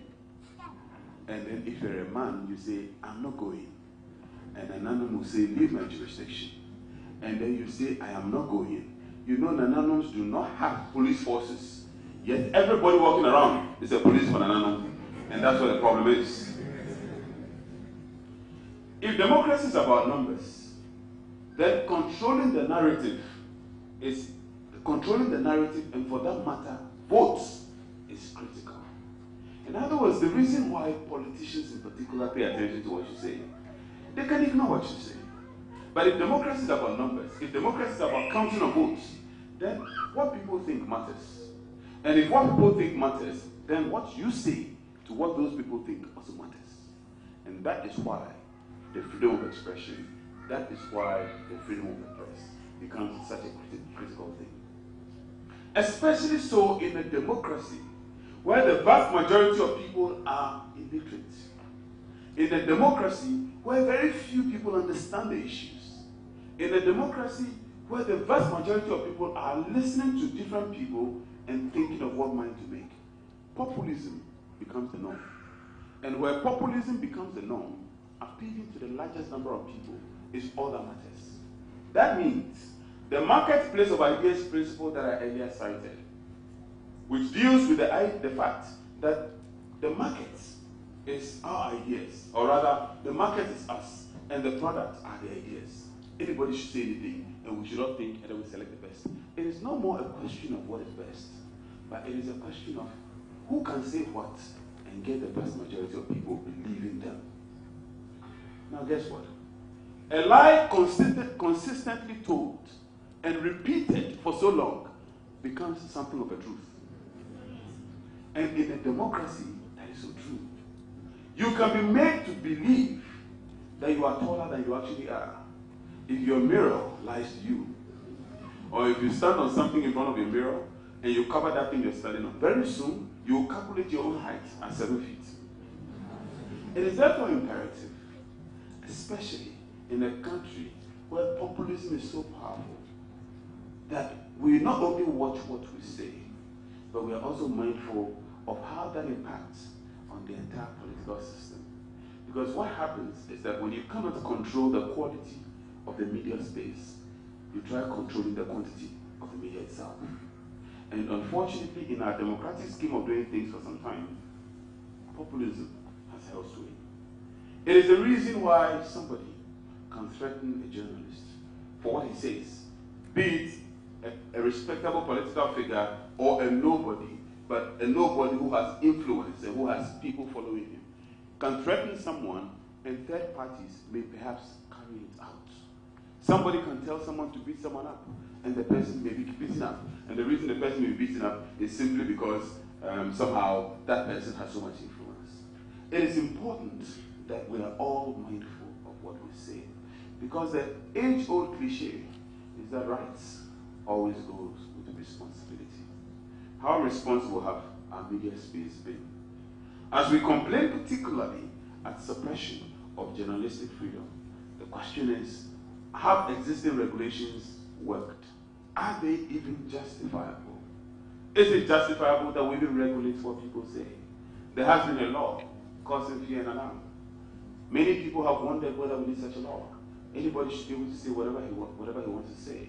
What if there's an announcement of a military takeover?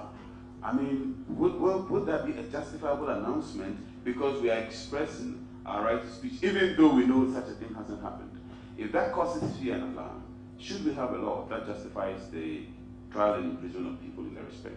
If someone screams fire and causes a commotion, and as people stampeded out and try running to safety, people die, should we spare them simply because they're exercising their right to speak? Anybody can exercise his right to speak. What becomes of the constitutional breach if there's consistent, or rather the constitutional guarantee, if there's consistent breach? For as someone has said, dissent itself is a vocation. Politics is a vocation. Law is a vocation. Being a farmer is a vocation. There are people who specialize only in dissenting. They probably do nothing. All they do is identify policies and disagree with. Should we protect these people? Should we protect people who have made it a trade to just dissent? Or even those who simply want to be active in the political space or the government space? Should speech be secured? And if we have to secure media and journalistic freedom, what are the boundaries of that security? Under what circumstances should we regulate them? Radio houses that may have been used, for example, as tools or instruments of propaganda. Radio houses that may have been established sometimes by political actors to promote their own political agenda. Shouldn't they be protected? Of course they should be protected. Just like everybody else, they should have the right to speak. They should have the right of speech. And indeed, they should even have the right of ideological propagation. Because as I mentioned earlier, Voltaire has been said to say that even though I do not agree with what you say, I will defend it to the death. I do not have to agree. I do not have to be in sync with your position. I do not have to share your perspective. I do not have to be with you. I can be an opponent. But the key thing is, once I haven't touched you, I haven't committed an offense. Once I haven't destroyed any state property, I haven't committed an offense. Once I haven't created any tangible destruction, I haven't committed an offense. If I speak my mind, and if I am merely advocating a position, the law ordinarily should protect that. What should reason and proportion? What role should reason and proportionality play in this respect? Should our speech be guarded? If we are saying things, should it be guarded? The law has traditionally, at the civil law, has traditionally protected people's reputations. And so if you call me names that lead to me losing reputation in the minds of right-thinking members of society, as lawyers say, and therefore I lose respectability, I can sue you under what is called the law of defamation. So that protection is there. But beyond this, should we still have an obligation to be proportionate? As we speak, must we exercise circumspection? I just give the example. If someone basically just makes an announcement, that announcement itself begins to suddenly threaten the stability of Ghana, should that announcement be free? I mean, be protected? Should that announcement be secure? Many will argue no. Many will say that your right should end where the collective interest begins. You should not be allowed to destabilize or destroy, so to speak. Should our leaders have the right to demand, for example, that we should not criticize their leadership, or as we criticize their leadership, that we should be circumspect?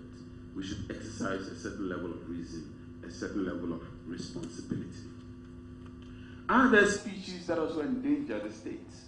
And should these speech, right of speech, be protected? Must we be responsible in the exercise of the right of speech?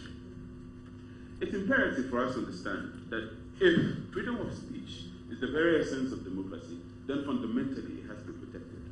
But there has been no right in this world that has been without exception. All rights have significant exceptions, and I've already cited one example in civil law. The problem is, where should the boundaries be? And as we regulate those rights, how we regulate them in a manner that should not lead to opportunistic exploitation. Because Ghana has had a history of the suppression of free speech dating back to colonial days. The sedition law has always been there, where people were punished for saying things just against the colonial establishment. The newspaper licensing law was there until recently. The Constitution now says that there should be no editorial censorship, and therefore everyone has the right to say things without sending it for private censorship. Unlike North Korea and a few other countries which are totalitarian, editors are not supposed to send their editorial material to particular editorial material to be vetted before editors can say what they want. But as I indicated, the fundamental questions of whether or not we should regulate speech, whether or not we should expand the boundaries of those regulations, whether or not we should begin suppressing things like vigilante regulation. These are questions that have not been answered. And particularly in the context of vigilante regulation, like I mentioned, it is one of the most dangerous things that have crept into our national life. The idea that I am not the president, the idea that I am not a judge, I am not anybody in authority and the police powers of state, but I can use my own influence, call on my people. These days, everybody can know his own influence. If you go on social media, you know your people. So you can tell that I have 100,000 people following me. And I'm suddenly sending a tweet on my Twitter feed, knowing that I have 100,000 people there, and telling those 100,000 people that if you see Kofi Mensah, show him that I hate him. And that's it. And I haven't gone to the police, and someone beats up Kofi Mensah. To what extent should things like these become criminal? The mere fact that you have made a threat in the public space, and that threat may have been seized upon by third parties. How do we protect free speech? Protecting free speech is everyone's responsibility. It is not the responsibility of some, and is not that of others. Protecting free speech, invariably, many will say is the responsibility of government, because government has the police powers of states. And so government can ensure that people are protected, at least using the instruments of the police. But protecting free speech goes beyond government. And it goes beyond government because if we come to the level of vigilante justice, and we come to the level of vigilante regulation like I've mentioned, primarily respecting the right of others to speak is fundamentally the key protection that one needs from the beginning. Because very often free speech is stopped by the person against whom the statement or speech is made. And while generally from a governance perspective, speech is directed often against the state and its establishment, often speech is also directed at individual actors. People go on radio stations and say things. The big topic in town now is galamsey. And as we all know, people who are involved in galamsey are regular people. Some would disagree with that description of regular people. But they may be regular people or special regular people. And even in that category, these are people who may not want things said against them. And if someone says something against them, these are people who may apply or employ their own influence against the persons who say things against them. So it is the collective responsibility of all. It is not just the responsibility of government. Government may be under responsibility to avoid using the police powers of states in a certain respect. But individuals have a responsibility to respect each other's right to speak. Because the right to speak, or the right of free speech, is often a right which is exercised almost invariably for or against other people. But institutions must also be empowered. And I remember initially reflecting on my, just doing my own musings in my mind, and as I drove and listened to the news, when Nananum summoned the Oyeripa FM station to appear before them, I started thinking, because I heard all kinds of people speaking, and I started thinking, what about the NMC, the National Media Commission? When I heard the National Media Commission make a statement, they made a statement in a very soft tone. It was a statement that was in keeping with the respectability of their majesties. It was a statement that was made in acknowledgement of Nananum's authority and therefore they are dialoguing with Nananums to see how best we can resolve the matter. Continue in my constitutional law class, not here. At this stage, but I'm just saying that to underline the fact that Nananums have authority. There's no doubt about that. Nananums have authority and they probably have my vote if we should vote at one of 1844. But until then, and as we speak in the context of today's constitution, that constitution has given rights to everyone, including Nananums. It has given rights to everyone in the context of free speech to say as they like.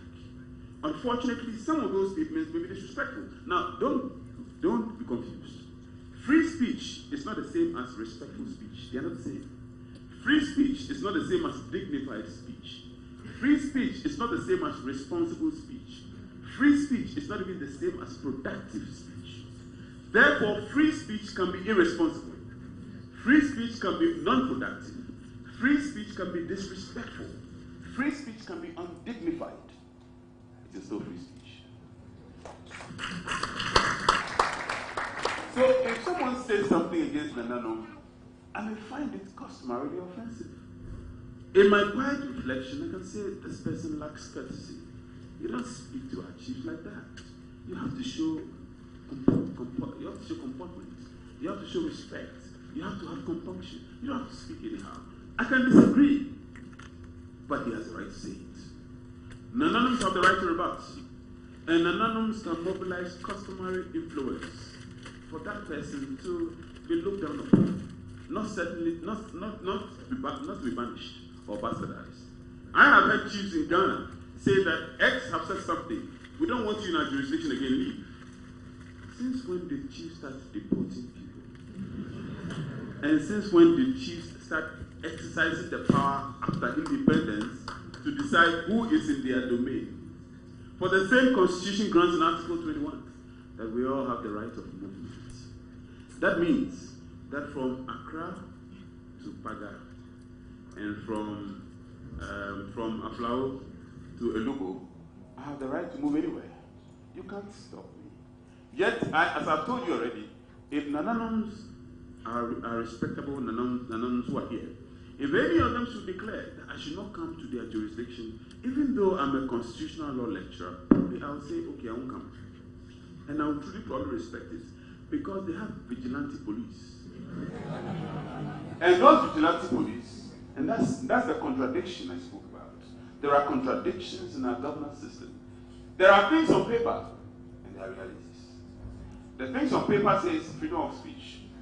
The things on paper says freedom of movement.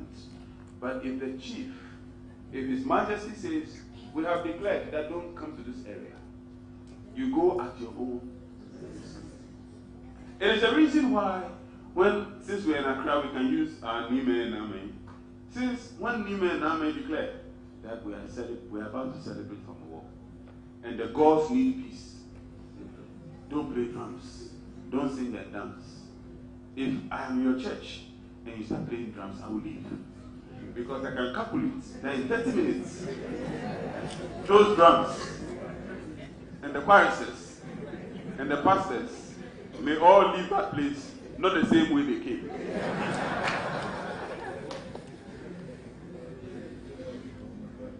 Ladies and gentlemen, the truth of the matter is this. Our Constitution guarantees key things. But in the absence of citizen enforcement, in the absence of citizen respect, and by citizen I mean all of us, because our president says we should be citizens. All of us are citizens, from the top to the last. In the absence of citizen respect, in the absence of citizen enforcement, in the absence of all of us exercising that right of collective ownership, we are going to lose it. So the right of press freedom is one which is founded on free speech. It is the institutionalization of free speech.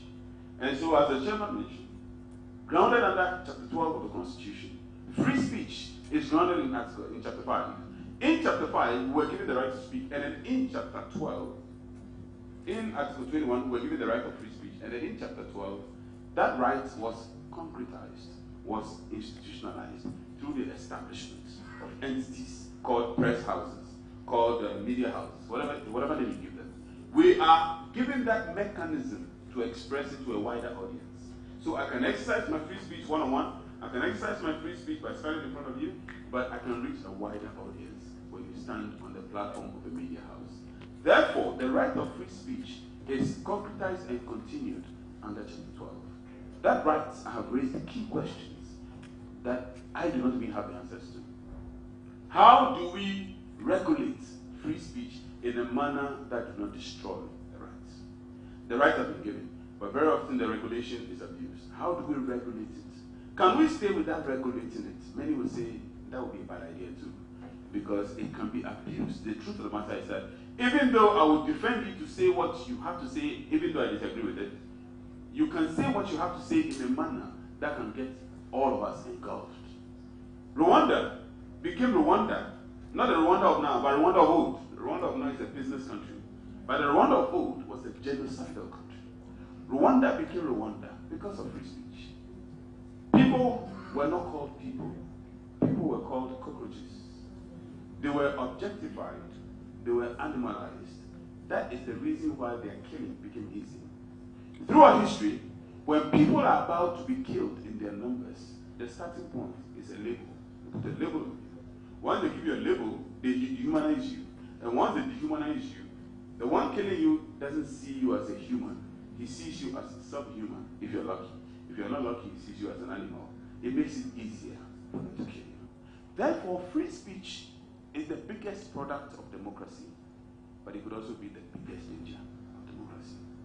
The world wars in our time, or not in our time, before us, the world wars before us were fought largely because of beginnings of the poor exercise of speech, the poor exercise of expression, and certain poor choices. Democracy can fester totalitarianism. Democracy can fester dangers. And so none of us here should be under any delusion that it is romantic and nice to speak about free speech as if it's fundamentally good and good all through. Free speech is generally good. Without it, as an oxygen of democracy, without it, there will be no democracy. But free speech, unregulated and improperly exercised, can also be a danger. The big question is that balance. Where do we strike the balance? How do we go about regulation? what has been our history of regulation? If we fail the proper regulation of free speech, and if we fail the proper protection of free speech, we start experiencing the following. One, we start experiencing censorship.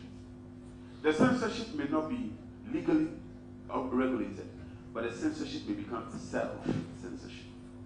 In other words, before I speak, I censor myself. It is called self-editing as well.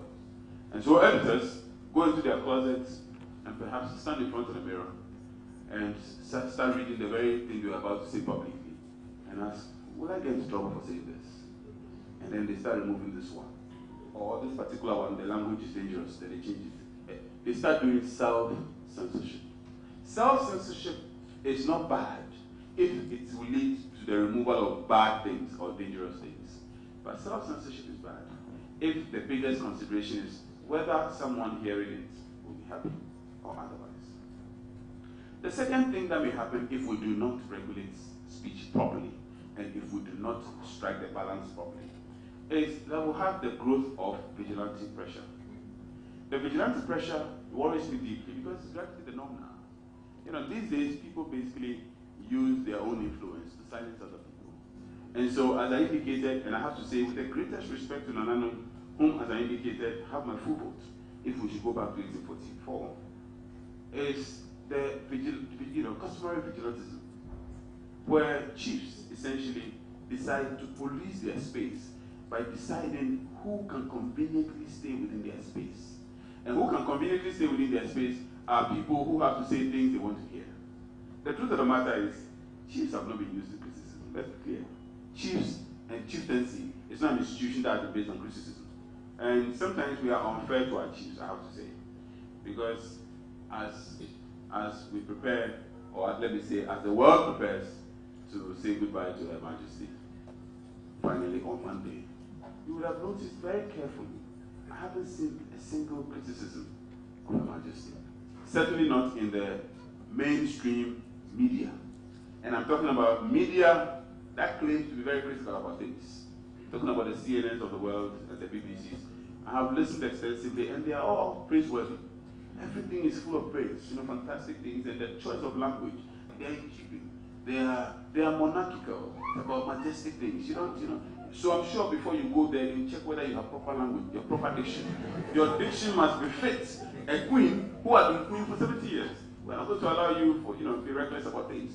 So sometimes we have not been fair to our chiefs, because even in the Western democracy, in a country like the United Kingdom, who are former colonial masters, and who basically teach us a few mores on how to do things in terms of governance. This is an entity in respect to the criticisms of things in the UK often end at the gate of Buckingham Palace. It doesn't enter. There you show dignity, and there's unanimity, there's unity. So there's a sense in which you can understand why our chiefs don't do well with criticisms, because it is a seat which is deemed to be too dignified for someone who doesn't have a proper choice of words to just speak anyhow onto our chiefs. Unfortunately, in Ghana, that limitation, that restriction has not been there. And so our chiefs may do well at this stage to perhaps start creating very good PRO offices. I saw some PROs who were inducted today. I think some of those PROs may be on part-time basis for some of our chiefs to respond to things. In other words, maybe the time has come when our chiefs will have to be responding officially to things that are said against them. Because unfortunately, the Constitution guarantees the right to speak. So they must have proper responses. And we don't want our kings and our chiefs themselves speaking. And, even as we urge people to become But closely allied to this is the problem of extremist speech. Extreme speech is that speech that gets people saying the things that would boil our blood. Extreme speech, ranging from terrorism to fanaticism to political instability to disrespect of a whole group of people to tribalism to religious fanaticism, all kinds of problems. These are extreme speech. Extreme speech, as I indicated, just like all speech, may appear protected, but there may be boundaries. And the boundaries of extreme speech can lead to things like political instability.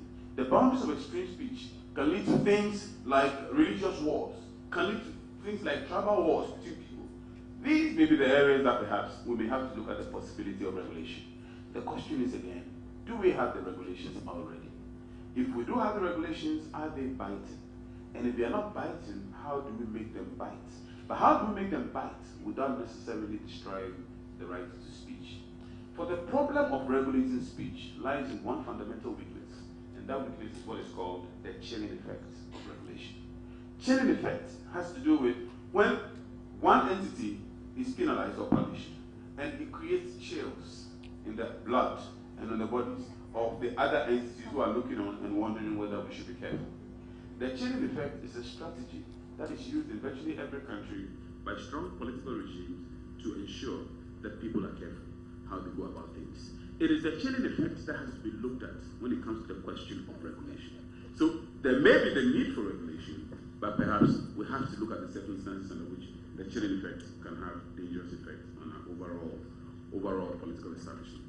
So as I bring my statement to a close, given the fact that I was myself tricked into speaking on this instead of the first one, they gave me a topic, Mr. Kakraba and his group gave me a topic, and after I said yes, last minute they said, oh, the topic has changed. Now I can't say no. So I've been forced to come. I do think that generally speaking, the right of speech has done well in Ghana. Generally, people can say things. And generally, our media waves are replete with speech of all kinds that can only be dreamed of in other countries. So generally, we've done well. And again, I went back to 1992 for people to get the picture. The picture is that pre-1993, Ghana was quiet. The picture is that pre-1993, there were no media houses. The picture is that pre-1993, we did not have the National Media Commission, and we did not have all these rights of journalistic freedoms. Post-1993, we've had general protection. And therefore, even though there are skirmishes, we still do have, by and large, the right of free speech. Indeed, the reason why very often any effort of an attack on a journalist, any abuse of journalistic freedom, any abuse of journalistic, the right of exercising the journalistic profession, any suppression of media freedom. The reason why we tend to hear of this is because they are the exception. Very often the exceptions make the news, the norms don't. If it was a norm, it wouldn't even have become news. But the reason we hear of it often is because it is the exception. So generally people speak their minds, and generally people are free. However, the reality is that we've had instances, even as a country, where people have complained of journalistic freedom being abused.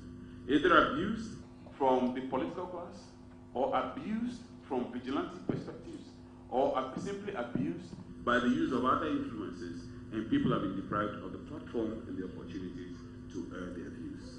As we move forward, I conclude by simply saying, by repeating what I started with, that media freedom and the right of speech is a very of democracy.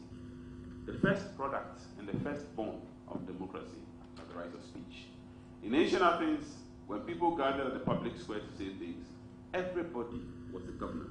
Everybody was a leader. Everybody was an MP. Everybody had the right to say as they wished. And what made you a participant was citizenship of Athens. What makes you a participant of the right of speech in Ghana is your citizenship of being a Ghanaian. I think the President could have said it better on his inauguration when he therefore invited that everyone should be a citizen, not a spectator.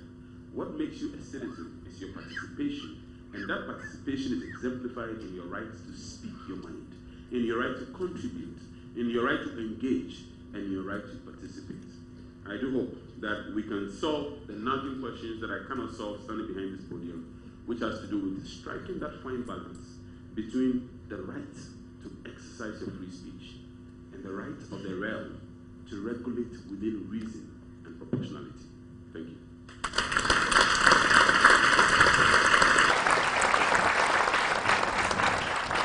Thank you very much. Thank you very much. Thank you very much, Professor Kofi Abochi. An excellent speech on protecting press freedom for democracy. Thank you very much. Let's now call the UPSA choir to give us a musical interlude. after which we'll take some solidarity messages, and then that will be the end of today's program.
Thank you very much, UPSA Choir, for the song. This is indeed the day that the Lord has made.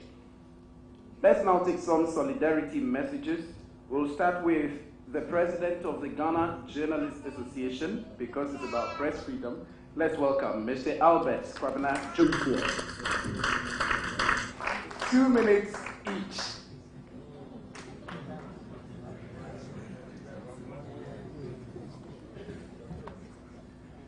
Good morning, ladies and gentlemen. I don't think the journalists of the president of the Ghana journalists need 2 minutes to deal with press freedom. It's not appropriate. This is our area. And unfortunately, I am not a professor, so I have a prepared speech. I'm not a professor here, I'm the president. So, but before that, let me speak to something Professor Abuchi touched on with regards to the order by the Menchia of the Kumasi Traditional Council to temporarily shut down Oyerepa. In fact, the statement he spoke about was not NMC. NMC did not issue any statement. It was the GJ. GJ issued that statement. And I actually appended my signature to that statement. We did that because if I hadn't led the delegation to meet the Nanano to make sure that the matter was resolved peacefully. We did that because we engaged all the parties, including the management of Oyeripa, Nananom, or other stakeholders, RECSEC. And they admitted that Nananom did not order them, and that it was an advice. They admitted, before we take any stand, the people in question must supposedly, yes, admit that their right has been infringed on. So, when it came, the only thing we can do is to use dialogue. If they had admitted, the management said that they believe that their rights have been infringed upon, that would have been a different approach. Thank you so much for that approach. Chairman of this auspicious occasion, Professor Samuel Ato Duncan, who is also the President General Center of Awareness Global Peace Mission, President of the United Nations Association of Ghana, His Excellency German Ambassador to Ghana, Professor Nescofia Bochi, His Lordship, Professor Atuguba Nananom, executives of this noble association, invited guests, all protocols duly observed. It is an honor to give a solidarity message in my capacity as president of the Ghana Journalists Association. The theme for the occasion, projecting press freedom for democracy, obviously cannot be overemphasized considering the linkage existing between press freedom, good governance, and development. Today we can all be proud as a country. The dozens of newspapers, including several state-owned, published regularly, and there are countless radio and television stations in operations across the country. The genesis of this media journey and the freedom of press being witnessed in this country was not achieved on a day, but by a systematic approach. It was not also achieved on a silver platter, but fought for by freedom fighters, human rights activists, writers, and other citizens who recognize press freedom as an integral part of good governance, democracy, and development. Consequently, we must as citizens recognize this brilliant effort of our predecessors and continue to blaze the trail to keep the flame of press freedom aloof and burning constantly. In recognition of this challenge, the Ghana Journalists Association will go into a collaboration with the United Nations Association Ghana, which is backed by the United Nations, primarily to promote peace and stability. For us to work together to support press freedom in Ghana, so that our journalists will inform, reform, and transform our communities through the path of a functioning democracy. The inaugural ceremony to usher in new regional executive officers of this association therefore present an opportunity for us as stakeholders to brainstorm, share ideas, experience, and knowledge on the chosen team. As you may be aware, a free press in a democratic society is usually the cornerstone upon which good governance, growth, progress, and development are well measured. This is because the liberties of citizens in a democratic society can only be measured by the policing yardstick of media freedom. The cogent reason, Article 162 of 1992 Constitution of Ghana, which Professor stressed on, provides for freedom and independence of media in Ghana. These are clearly stated in Chapter 12. Clause 1, for instance, states explicitly that freedom and independence of media are hereby guaranteed. The Clause 2 says, subject to this Constitution and any other law not inconsistent with this Constitution, there shall be no censorship in Ghana. Today, what do we see or hear? Abuse of press freedom has become the order of the day. As perpetrators of atrocious media attack rejoice in their attack and work freely without facing the full rigors of the law. Professor Chairman, the new trend on the block, which is a serious affront to press freedom, is the closure of radio stations by traditional authorities. Only this year we have we have granted 10 confrontations between traditional authorities and media houses. A phenomenon which is weakening and troubling our respected democracy. But I can assure you that we've resisted and will continue to resist such attack and act to guard the media. By so doing, and as part of our policies and visions, we've introduced annual debates and lecture on topical issues, with the maiden one coming off in October on the theme, resolving or carrying media irresponsibility. Do traditional authorities have power of censorship or closure? And I'm glad to be here this morning with the best brains on this team since it's relies on constitutional law. Prof, we will need you.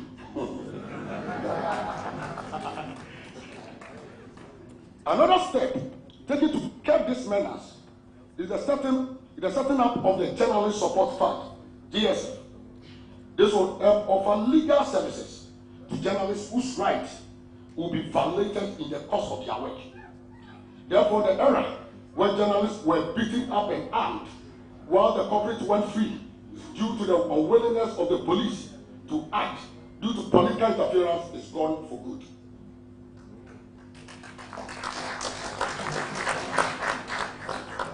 It is also important to note that these provisions are among other provisions which are entrenched in Article 289 of the 1992 Constitution, meaning their amendment will demand several complexities. Therefore, the Constitution has to a very large extent safeguarded the freedom and independence of the press in this country. And under these circumstances, we as citizens must constantly be reminded about these provisions and work together towards consolidating the rights and freedom of the press as enshrined in the Constitution of the country. In respect of this, I enjoin the organization, just like other notable private and public organizations working in this country, to promote peace and development.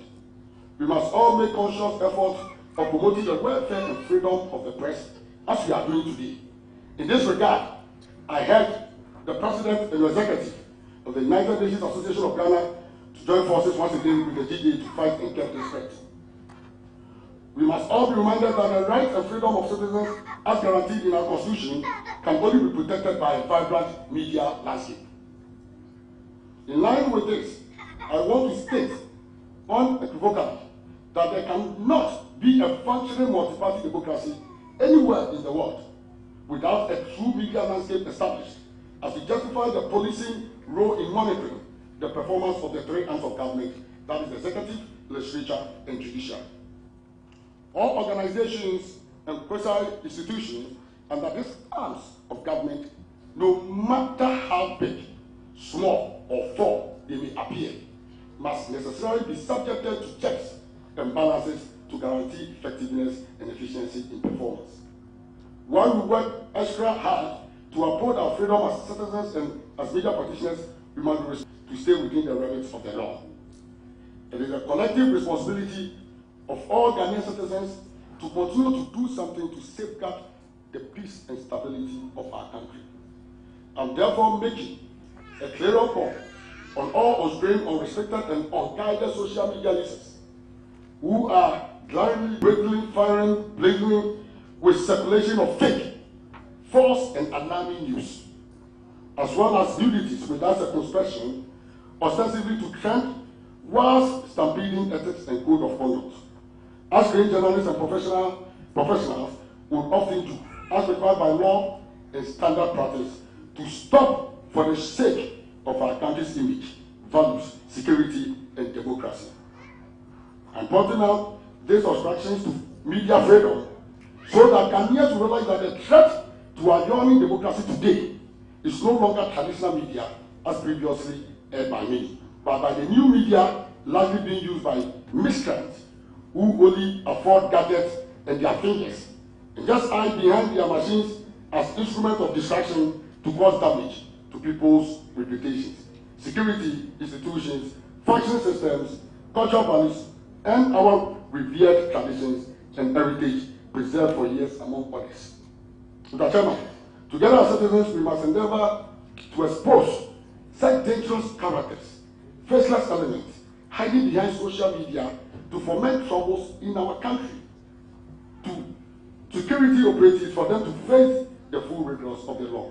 Any form of social media freedom being applied unjustifiably to destroy people, institutions, tried and tested cultural values systems is perhaps worse than any form of oppressor's rule being applied to promote the welfare and well-being of citizens. Therefore, we must all appreciate, uphold, and defend our freedom as a country. But above all, we must all together jealously protect it against any form of aggression or attack from any contest, whether from those in government or those being governed.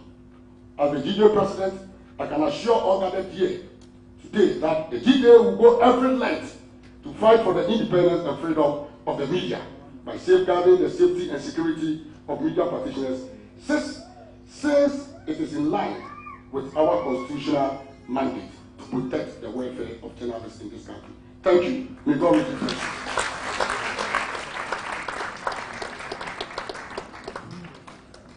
Thank you very much. It's their day. It's our day. So that's how come I allowed him that much time. I will just leave with all the other speakers who will give us solidarity messages to stick to my 2 minutes. All right, let's invite the Dean of the School of Law, University of Ghana, Professor Raymond Atuguba, to also give us a solidarity message.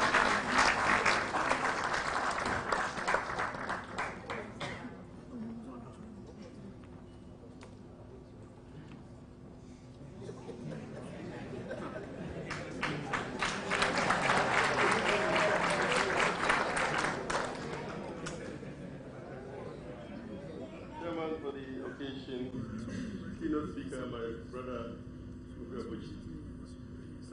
my friend, the German ambassador, he was with us last week at our conference on data protection. Members of Parliament, I can see my brother in Digital here, Justice Anachewa, Nime Name. It's 2 minutes, so let me skip the intros. Today I'm speaking on behalf of my Vice Chancellor, so I can't say the usual things. I have to stick to the script. Otherwise, by Monday I'll not have a job. Talking of media freedom, I just wanted to list a few things we should watch.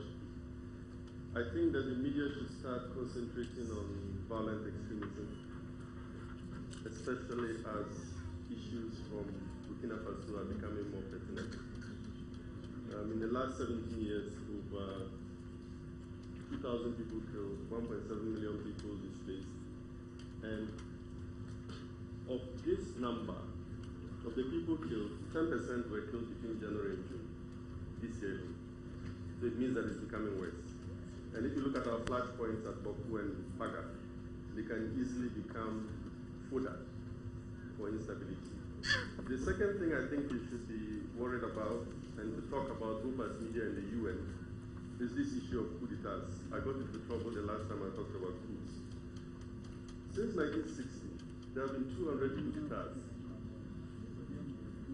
on the African continent. Most of them in the West African sub-region. So if you put West Africa, East Africa, Central Africa, North Africa, South Africa, half the 200 coups are in West Africa. So again, it's not looking good. If you take just ECOWAS, between January and June, 20% of the ECOWAS countries had coup d'etats. If you add Mali, it gets worse. So again, it's not looking good. It's something that we should discuss. We don't want our democracy threatened. The third thing, and this comes back to what the keynote speaker and the chairperson said, are the things that fuel the underlying causes of violent extremism and coups, including terrorism. The keynote speaker forgot to mention the National Liberation Council prohibition of rumors decree. So under the NLC, rumors were prohibited. Can you imagine this? The same thing happened under the National Redemption Council, the next military regime we had. And General Champon said that he has no problem with rumors. His only problem was with the mongrels. The next day, Lagos students made a song. And the title of the song was, "As for rumor, we shall monger." The other thing we should focus on is this issue of votes and elections, where you can win the vote and lose the election. You go to the farm and you sow, you plant yam, and then you harvest cassava. Happening a lot in West African states. We have to watch it. Because with new technologies and ICTs, it's very easy to communicate real election results instantaneously. And when people see that it doesn't tally with the election, then issues can arise. So, in summary, the media should refocus on a number of issues: violence, extremism, the threat of coup d'etats, the underlying causes of instability, including press freedom. And we need to make sure that the authentic votes of people in West Africa, including Ghanaians, are expressed as election results in order not to cause instability. The final thing which bothers a lot on the UN and the UN Association is that come 2024, we expect bodies like this and the international community to be able to mediate what is going to be a very tense election. Otherwise, we can't have Ghana together after the election. And that's the most important thing. No matter the party that wins, if we don't have a stable country where our children can grow up, what is the use of the election? Thank you very much for your attention.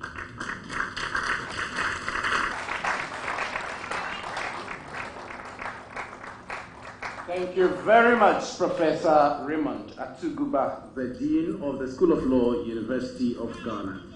Let's now invite the German ambassador to speak on behalf of the diplomatic corps, Mr. Daniel Crew.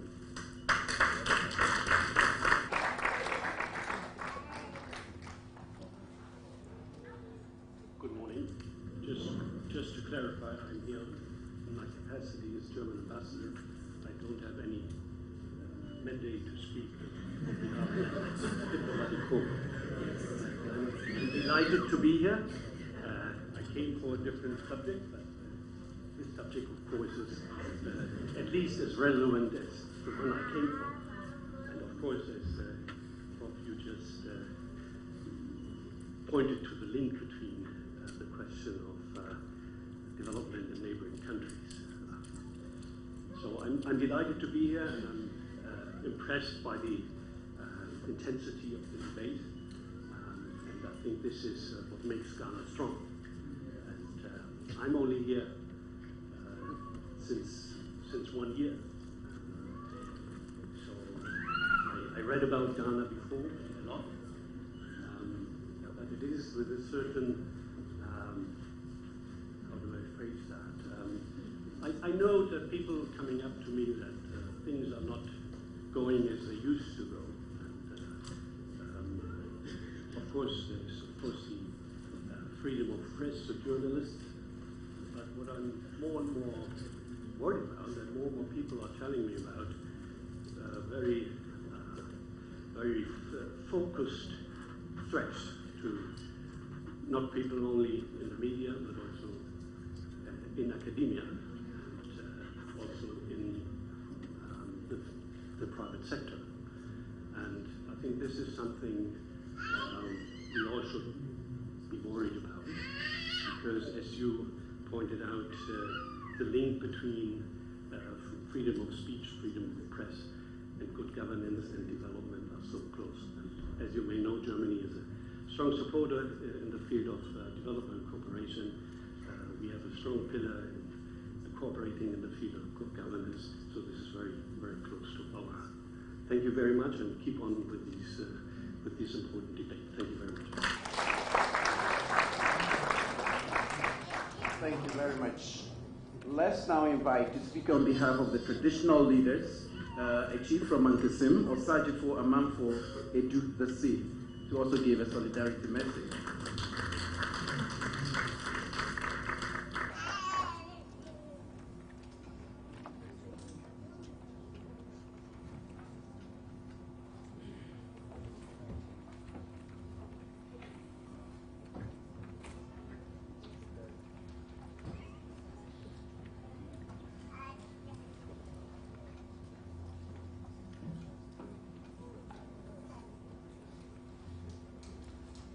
I believe it's still morning. Afternoon now. Okay, good afternoon. I will not waste my 2 minutes by going through the protocol. So let me associate myself to the already established protocol. And I also want to be cautious that I don't leave anybody behind. On a quick note, I did not know I was going to speak, but I've tried as much as possible to jot down some few items on the issues raised here. We heard that the world needs peace. The first speaker also made us know that democracy must be Africanized.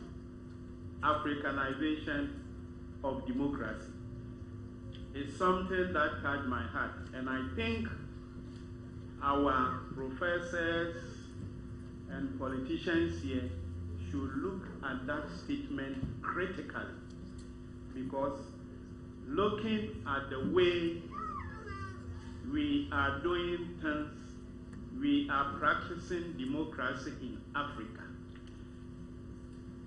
Everything is clear that the copy and paste type of democracy we are practicing in Africa and in Ghana is not helping us. So I strongly accept the proposal that democracy must be Africanized. This reminds me of a principle, a doctrine which was introduced in the Catholic Church. There was a time one famous bishop, Kwesi Sapon, made and declared that the Catholic Church must be Africanized. Africanization of the Catholic Church. Because what they were doing in the church, the Latin era, the whatever, is like you go and sit in a church and you hear Dominus Bobby School, Orimus. You will come out and it's like what? You don't understand anything. So he made a proposal for Africanizing what the Catholic Church. And that's when the drums, singing of African lyrics, all those things started coming. We need to look, and it has worked well for the church. We need to look at it as a country and Africanize our democracy. I will want to touch on the executives who have been sworn in today. Very often, most of us are quick in taking positions. Most of us are quick in taking positions. But when it comes to executing what is expected from us on those positions, it becomes a problem. Why am I saying this? If we go to the Bible, let me go back to Christianity. How many people started Christianity? First, Jesus and the 12 apostles. And look at, they've been able to what? Christianize almost every part of the world. When we go to the Quran, it's Muhammad, one person who started it. And look at the whole world. Islam is everywhere. Now, on a head count, if we look at the executive sworn in here, I just did a quick head count, about 10 from each region. We are about 160. And we are to bring peace, the UN peace mission to Ghana. You are 160 people representing only Ghana.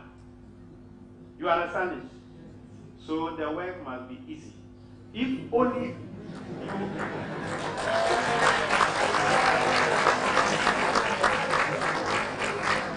If and only if you took that appointment, not because it's just a question of wanting work to do, but you have the dedication and the commitment to do the job, then the 160 is more than enough.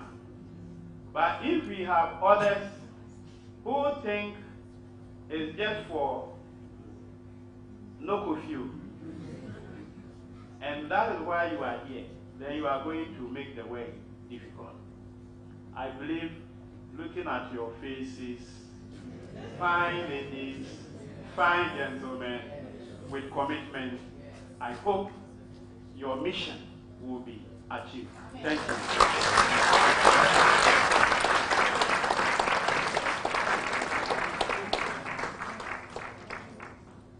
Thank you very much, Nana, for that inspiring message.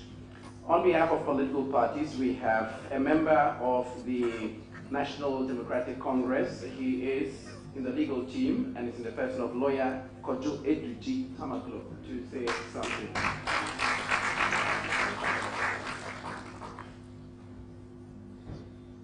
Okay, so good afternoon with all protocol observed. Once the prophetess have spoken, like our elders would say, opening your ears, we are names, you are Anna.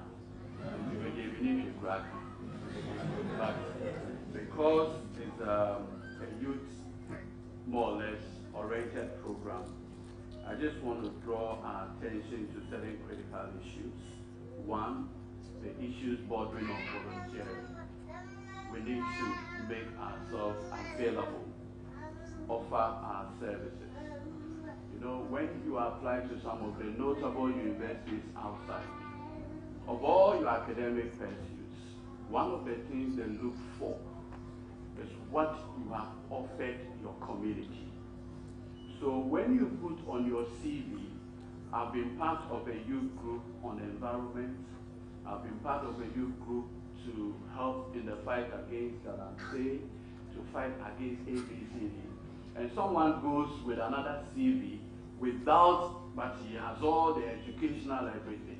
They see you to be a global citizen more than the person with all the academic, pursuits and qualifications. So it's one of the things that I will encourage all of us. Let's focus more on it.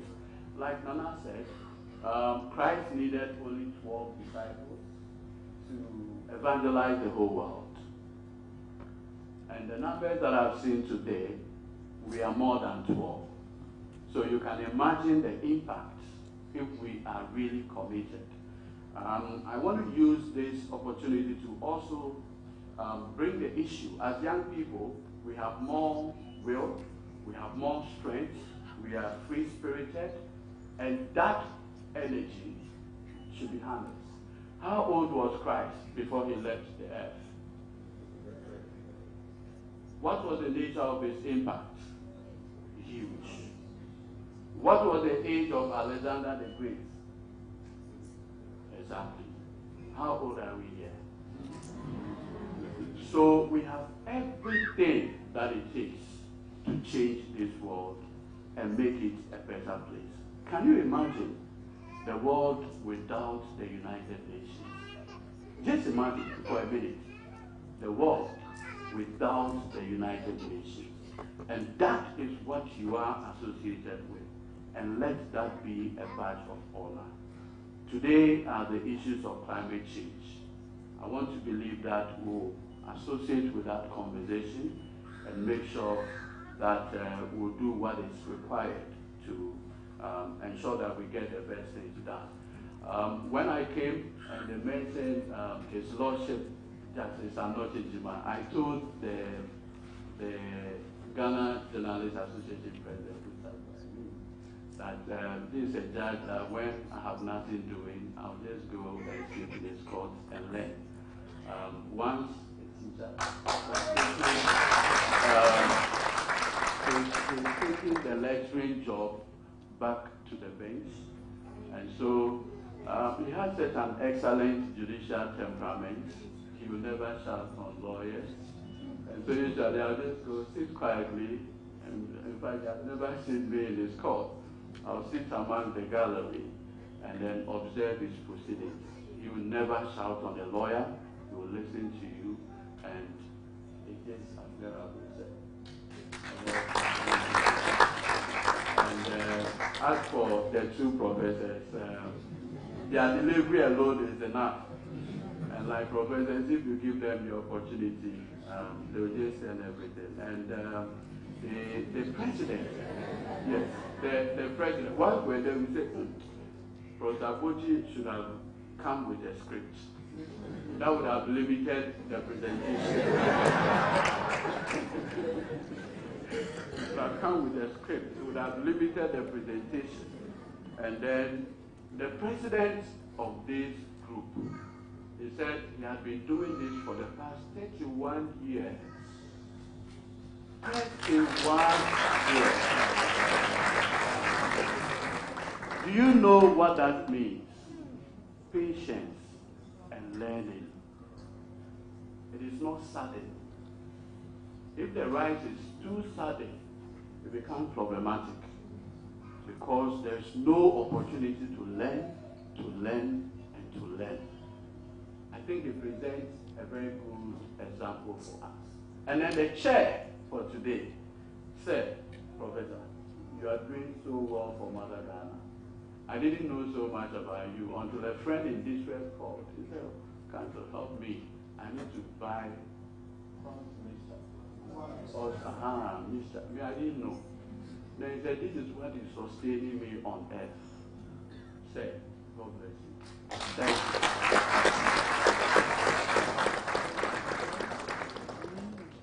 Do we need another vote of thanks again? All right.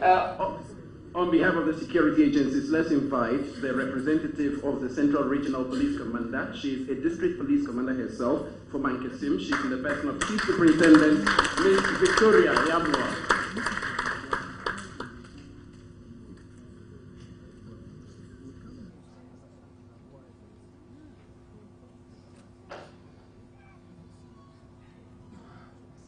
Mr. Chairman, distinguished invited guests, members of UNA and WUYA, let me also stand on the existing protocols and to appreciate you for giving me the opportunity to say a word in solidarity to our ladies and gentlemen who have taken this noble cause. I didn't come with a prepared speech, but I hope I'll be able to say a word to encourage you. I've had the opportunity to serve at Darfur in peacekeeping mission. I've been to Liberia, I've been to Somalia, and I've been to South Sudan. And when I was seated, some of the policies that we were implementing in Somalia, we were using some youth like you. So I see that you have chosen a good cause, and for that matter, for that matter, we all have to support you. Please, wherever you find yourself, the police is at your disposal. So please call on them, because we are all fighting the same cause. We all want peace, because if we have peace, that is where this free press freedom can be maintained. Because if I understand what you are saying, there wouldn't be any conflict. On that note, ladies, you have chosen a good cause. Gentlemen, you have taken a good cause. We will support you, and please continue to deliver so that we will have a global village devoid of conflict, devoid of hunger, devoid of illiteracy, and the world become one. Thank you.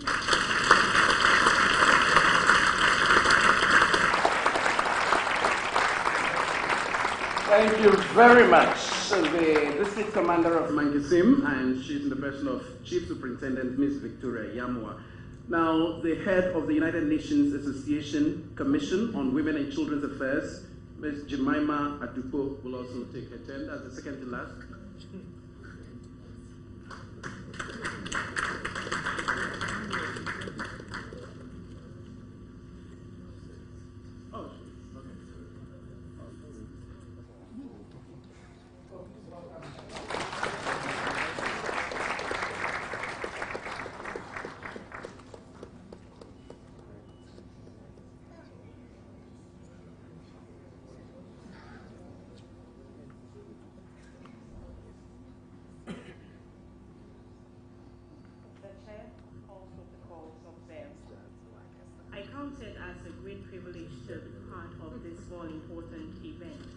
It's always a delight to look forward to September 15th. This date and day is not just famous for the many important resolutions, which saw the United Nations designate the day as International Day of Democracy. Particularly for us, this day presents us with a unique opportunity to reflect on our own roles in shaping and consolidating the gains we have made in the pursuit of a democratic, human and peaceful world. At the very least, September 15 helped some of us who are passionate about the United Nations and its global normative roles to apprise ourselves of the various responsibilities, advocacies, and recommendations that we continue to make to governments and key stakeholders or state actors, just as we are doing today. UNA Ghana continues to play a key facilitator role in many conversations on democracy, human rights, and peace. As an organization, we have stayed true to the cause of supporting the voiceless and vulnerable in society. UN stayed true to the cause of policing Ghana's democracy. Let me advocate that Parliament needs to formulate a workable affirmative action to get more women in Parliament, as the current numbers do not support inclusivity and diversity. My organization, UNACWCA, looks forward to taking the nuggets we share here further and promises to avail ourselves in any way possible in this respect. Once again, accept my warm regards and highest courtesies for your presence and attention. Thank you.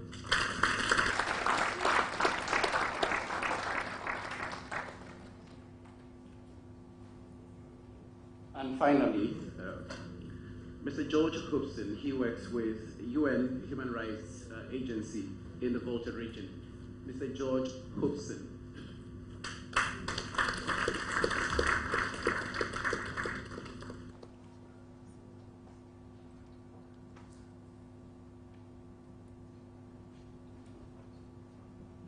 Point of correction, not human rights. I am George Hawkins, private detective, human rights investigation.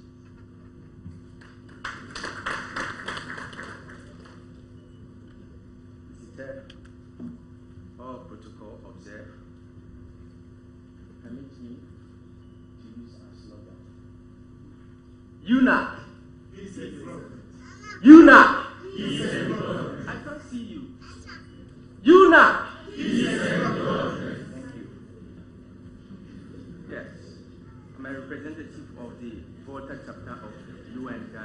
UNA Ghana, as I've already corrected the mistake, private detective, human rights investigations. I'm also a member of the Youth for Human Rights International, that is Southern Ghana. I'm here with my colleague, Stephen Saki. Yes, that is CHAPSA. Yes, CHAPSA Conflicts, Human Rights and Peace Studies of University of Education, Winnipeg. We are here, the President. We are here in support of the protecting press freedom for democracy. Thank you.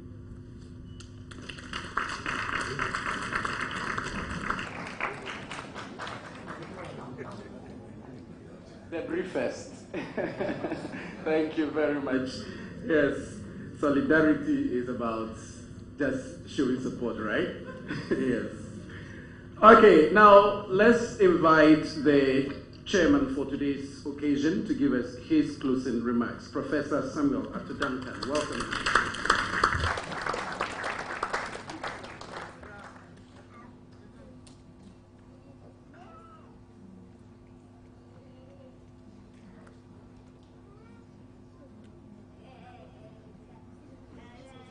Hello. Hello. Hello. Can you help me to sing this song before I give my closing remarks?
Bishop Saki, President of UNA Ghana,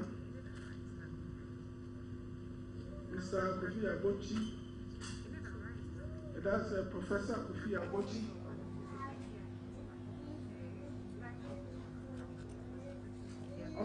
Ambassador Daniel Kuhn, that's Germany Ambassador to Ghana,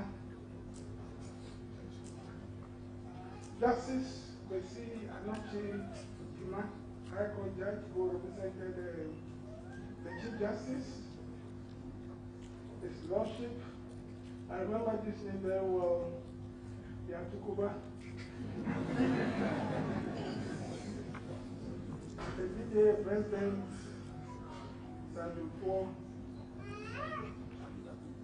National Executives, Nananum, all protocols duly observed. I wish to congratulate once again the newly appointed members of the UNA for the appointment.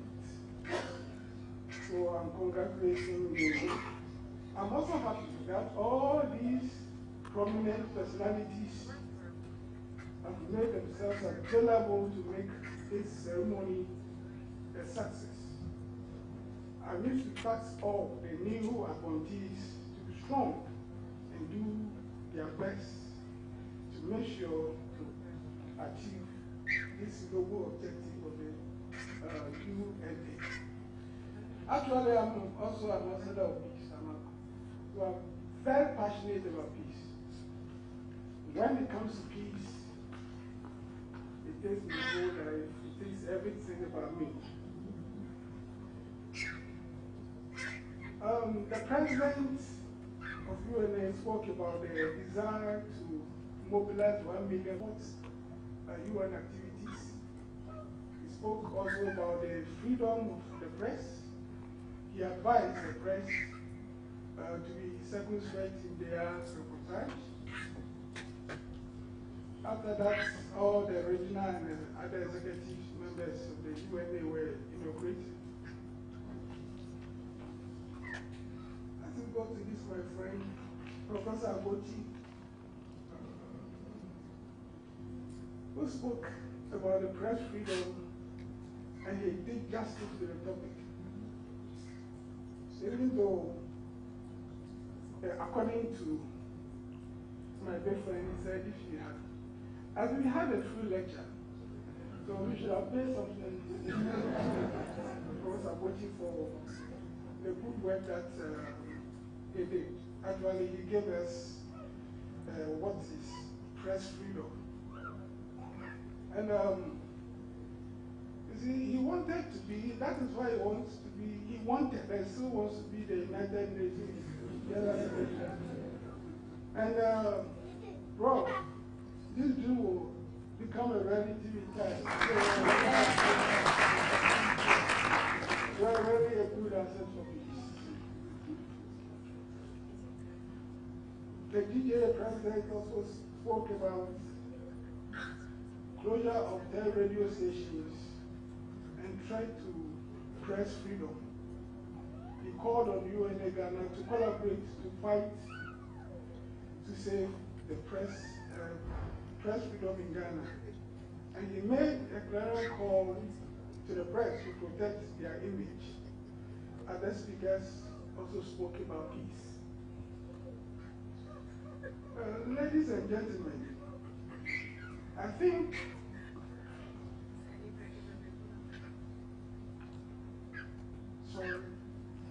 let me take this opportunity to inform the leadership of UNA Ghana that the COA, the Center for Awareness Global Peace Mission, is going to collaborate with UNA Ghana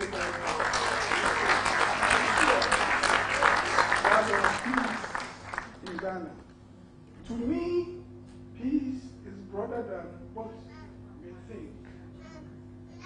It is not just about press freedom. It is not just about absence of war. Peace is a whole lot. We have to talk peace. We have to eat peace. We have to eat peace. We have to drink peace. I believe peace can only be achieved through partnership. One group cannot achieve anything without fostering partnership. The Center of Awareness Global Peace Mission will then collaborate positively to bring this dream of UNA to reality.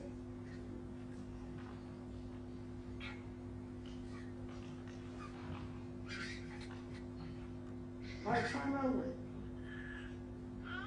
The Global Peace Mission is going to support the GJA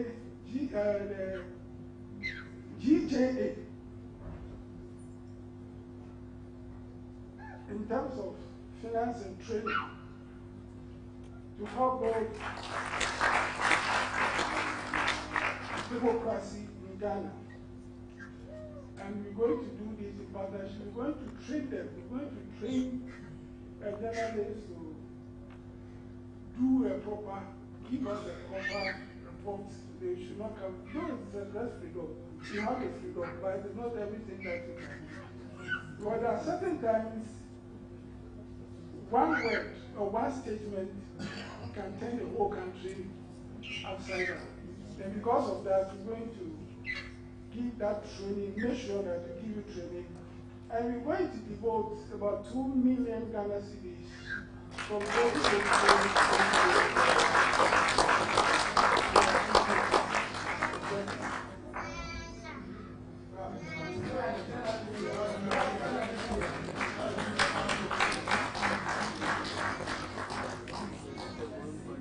I believe the leadership of UNA will also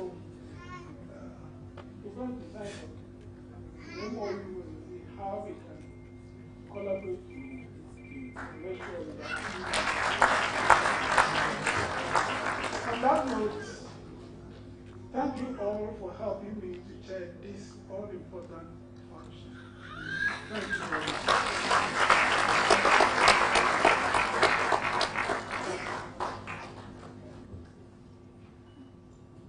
Thank you very much, Professor Samuel Atudankan, the chairperson for today's inaugural ceremony. And thank you very much for all the promises that you've made to the various categories that are gathered here. We are going to pursue them. And with God, all things are possible. Amen. Amen. All right. Let me now invite the fundraising manager of the Corporate Affairs Directorate of UNAGH to give us the vote of thanks. Ms. Gloria Abuachi.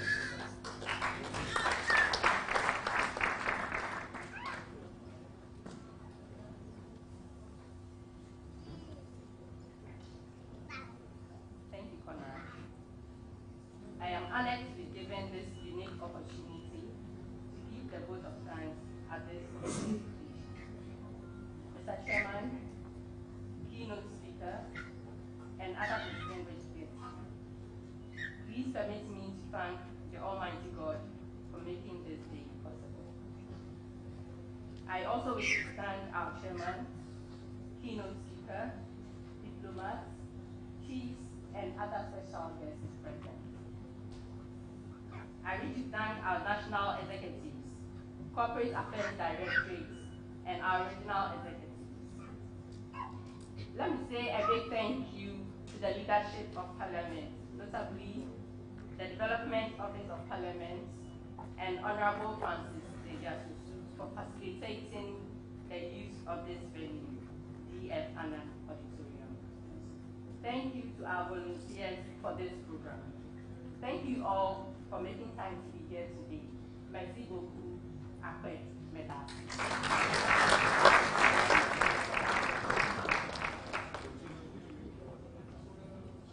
Thank you.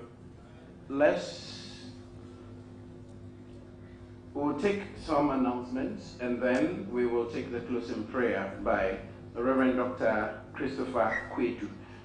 So the first announcement is that the United Nations Association Ghana is open to anybody to be part of it. There are certain criteria, of course, that you would have to meet in terms of your person and your criminal background and all of that. And all of these are on the United Nations Association Ghana website. Just go www.unagh.org, www.unagh.org, and you can click on membership and you see all the requirements to become a member of this organization. As the president said, he needs 1 million volunteers for the United Nations Association by 2024, and you can be one of them. And also, very soon, we will actually recruit district executives across the country. And so all the regional executives are going to help us to recruit district executives across the country and any other members as well. So there is normal membership. You can just be a member if you don't want to be an executive. You can be a member and have all the benefits that come along with membership of the association. Just go to our website and you see all of those. And then you can follow us on our social media handles. If you go to Facebook and Twitter and YouTube, is United Nations Association Ghana, United Nations Association Ghana. Let me call Dr. Timothy Avode to also make an announcement about how we'll proceed with photography and others.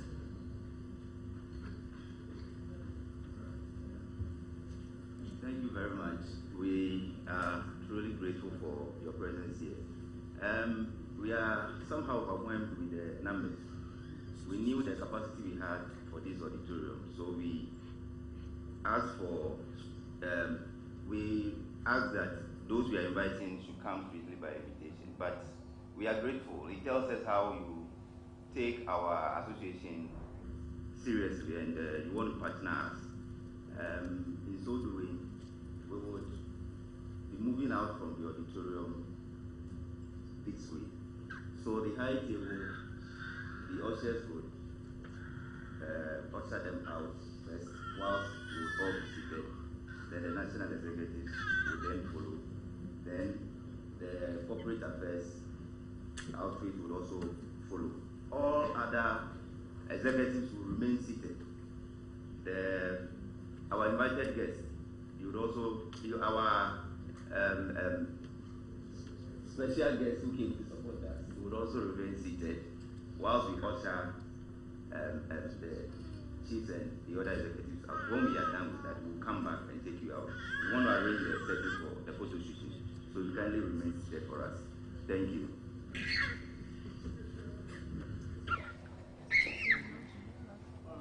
While we are sitting and we are ushering out the days, UPSA choir will give us some songs. Oh, sorry, we've not taken the prayer yet. Reverend Dr. Christopher Kwedu will give us the prayer. Thank you very much. I'm a seminarian. I'm still in Bible school, so very soon I'll become the reverend. So I'm not yet the reverend. Thank you very much. Please shall we bow for a short prayer. Our Heavenly Father, we want to bless you and thank you for such a successful inaugural ceremony of GNA Ghana. We thank you, Father, for traveling mercies you granted all of us, especially our dignitaries and our special guests. Father, we pray, we know that you are God of love and that you desire that we live in peace and harmony with one another in an environment of equity, fairness, and justice. Dear Lord, we pray that through United Nations, you continue to grant peace to the nations of the world, especially the sub-Saharan African countries, and what is happening in UN, what is happening in Ukraine. Father, we pray at this moment, we call upon you, that you will grant us the strength, the commitment, the passion that we need, so that we all become ambassadors of peace in attempt to promote and protect press freedom in our country. We pray, we lift up, oh God, all the executives into your hands, oh God. We ask for commitment and dedication, even in serving the UN in promoting peace and unity, through which God will protect press freedom.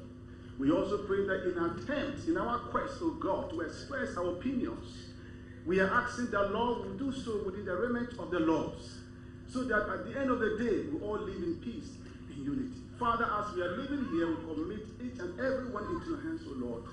Grant each and us traveling mercies to wherever we came from, O Lord, that at the end of the day, we will continue to give you all the glory and honor that you deserve. In Jesus' name we pray with thanksgiving. Amen.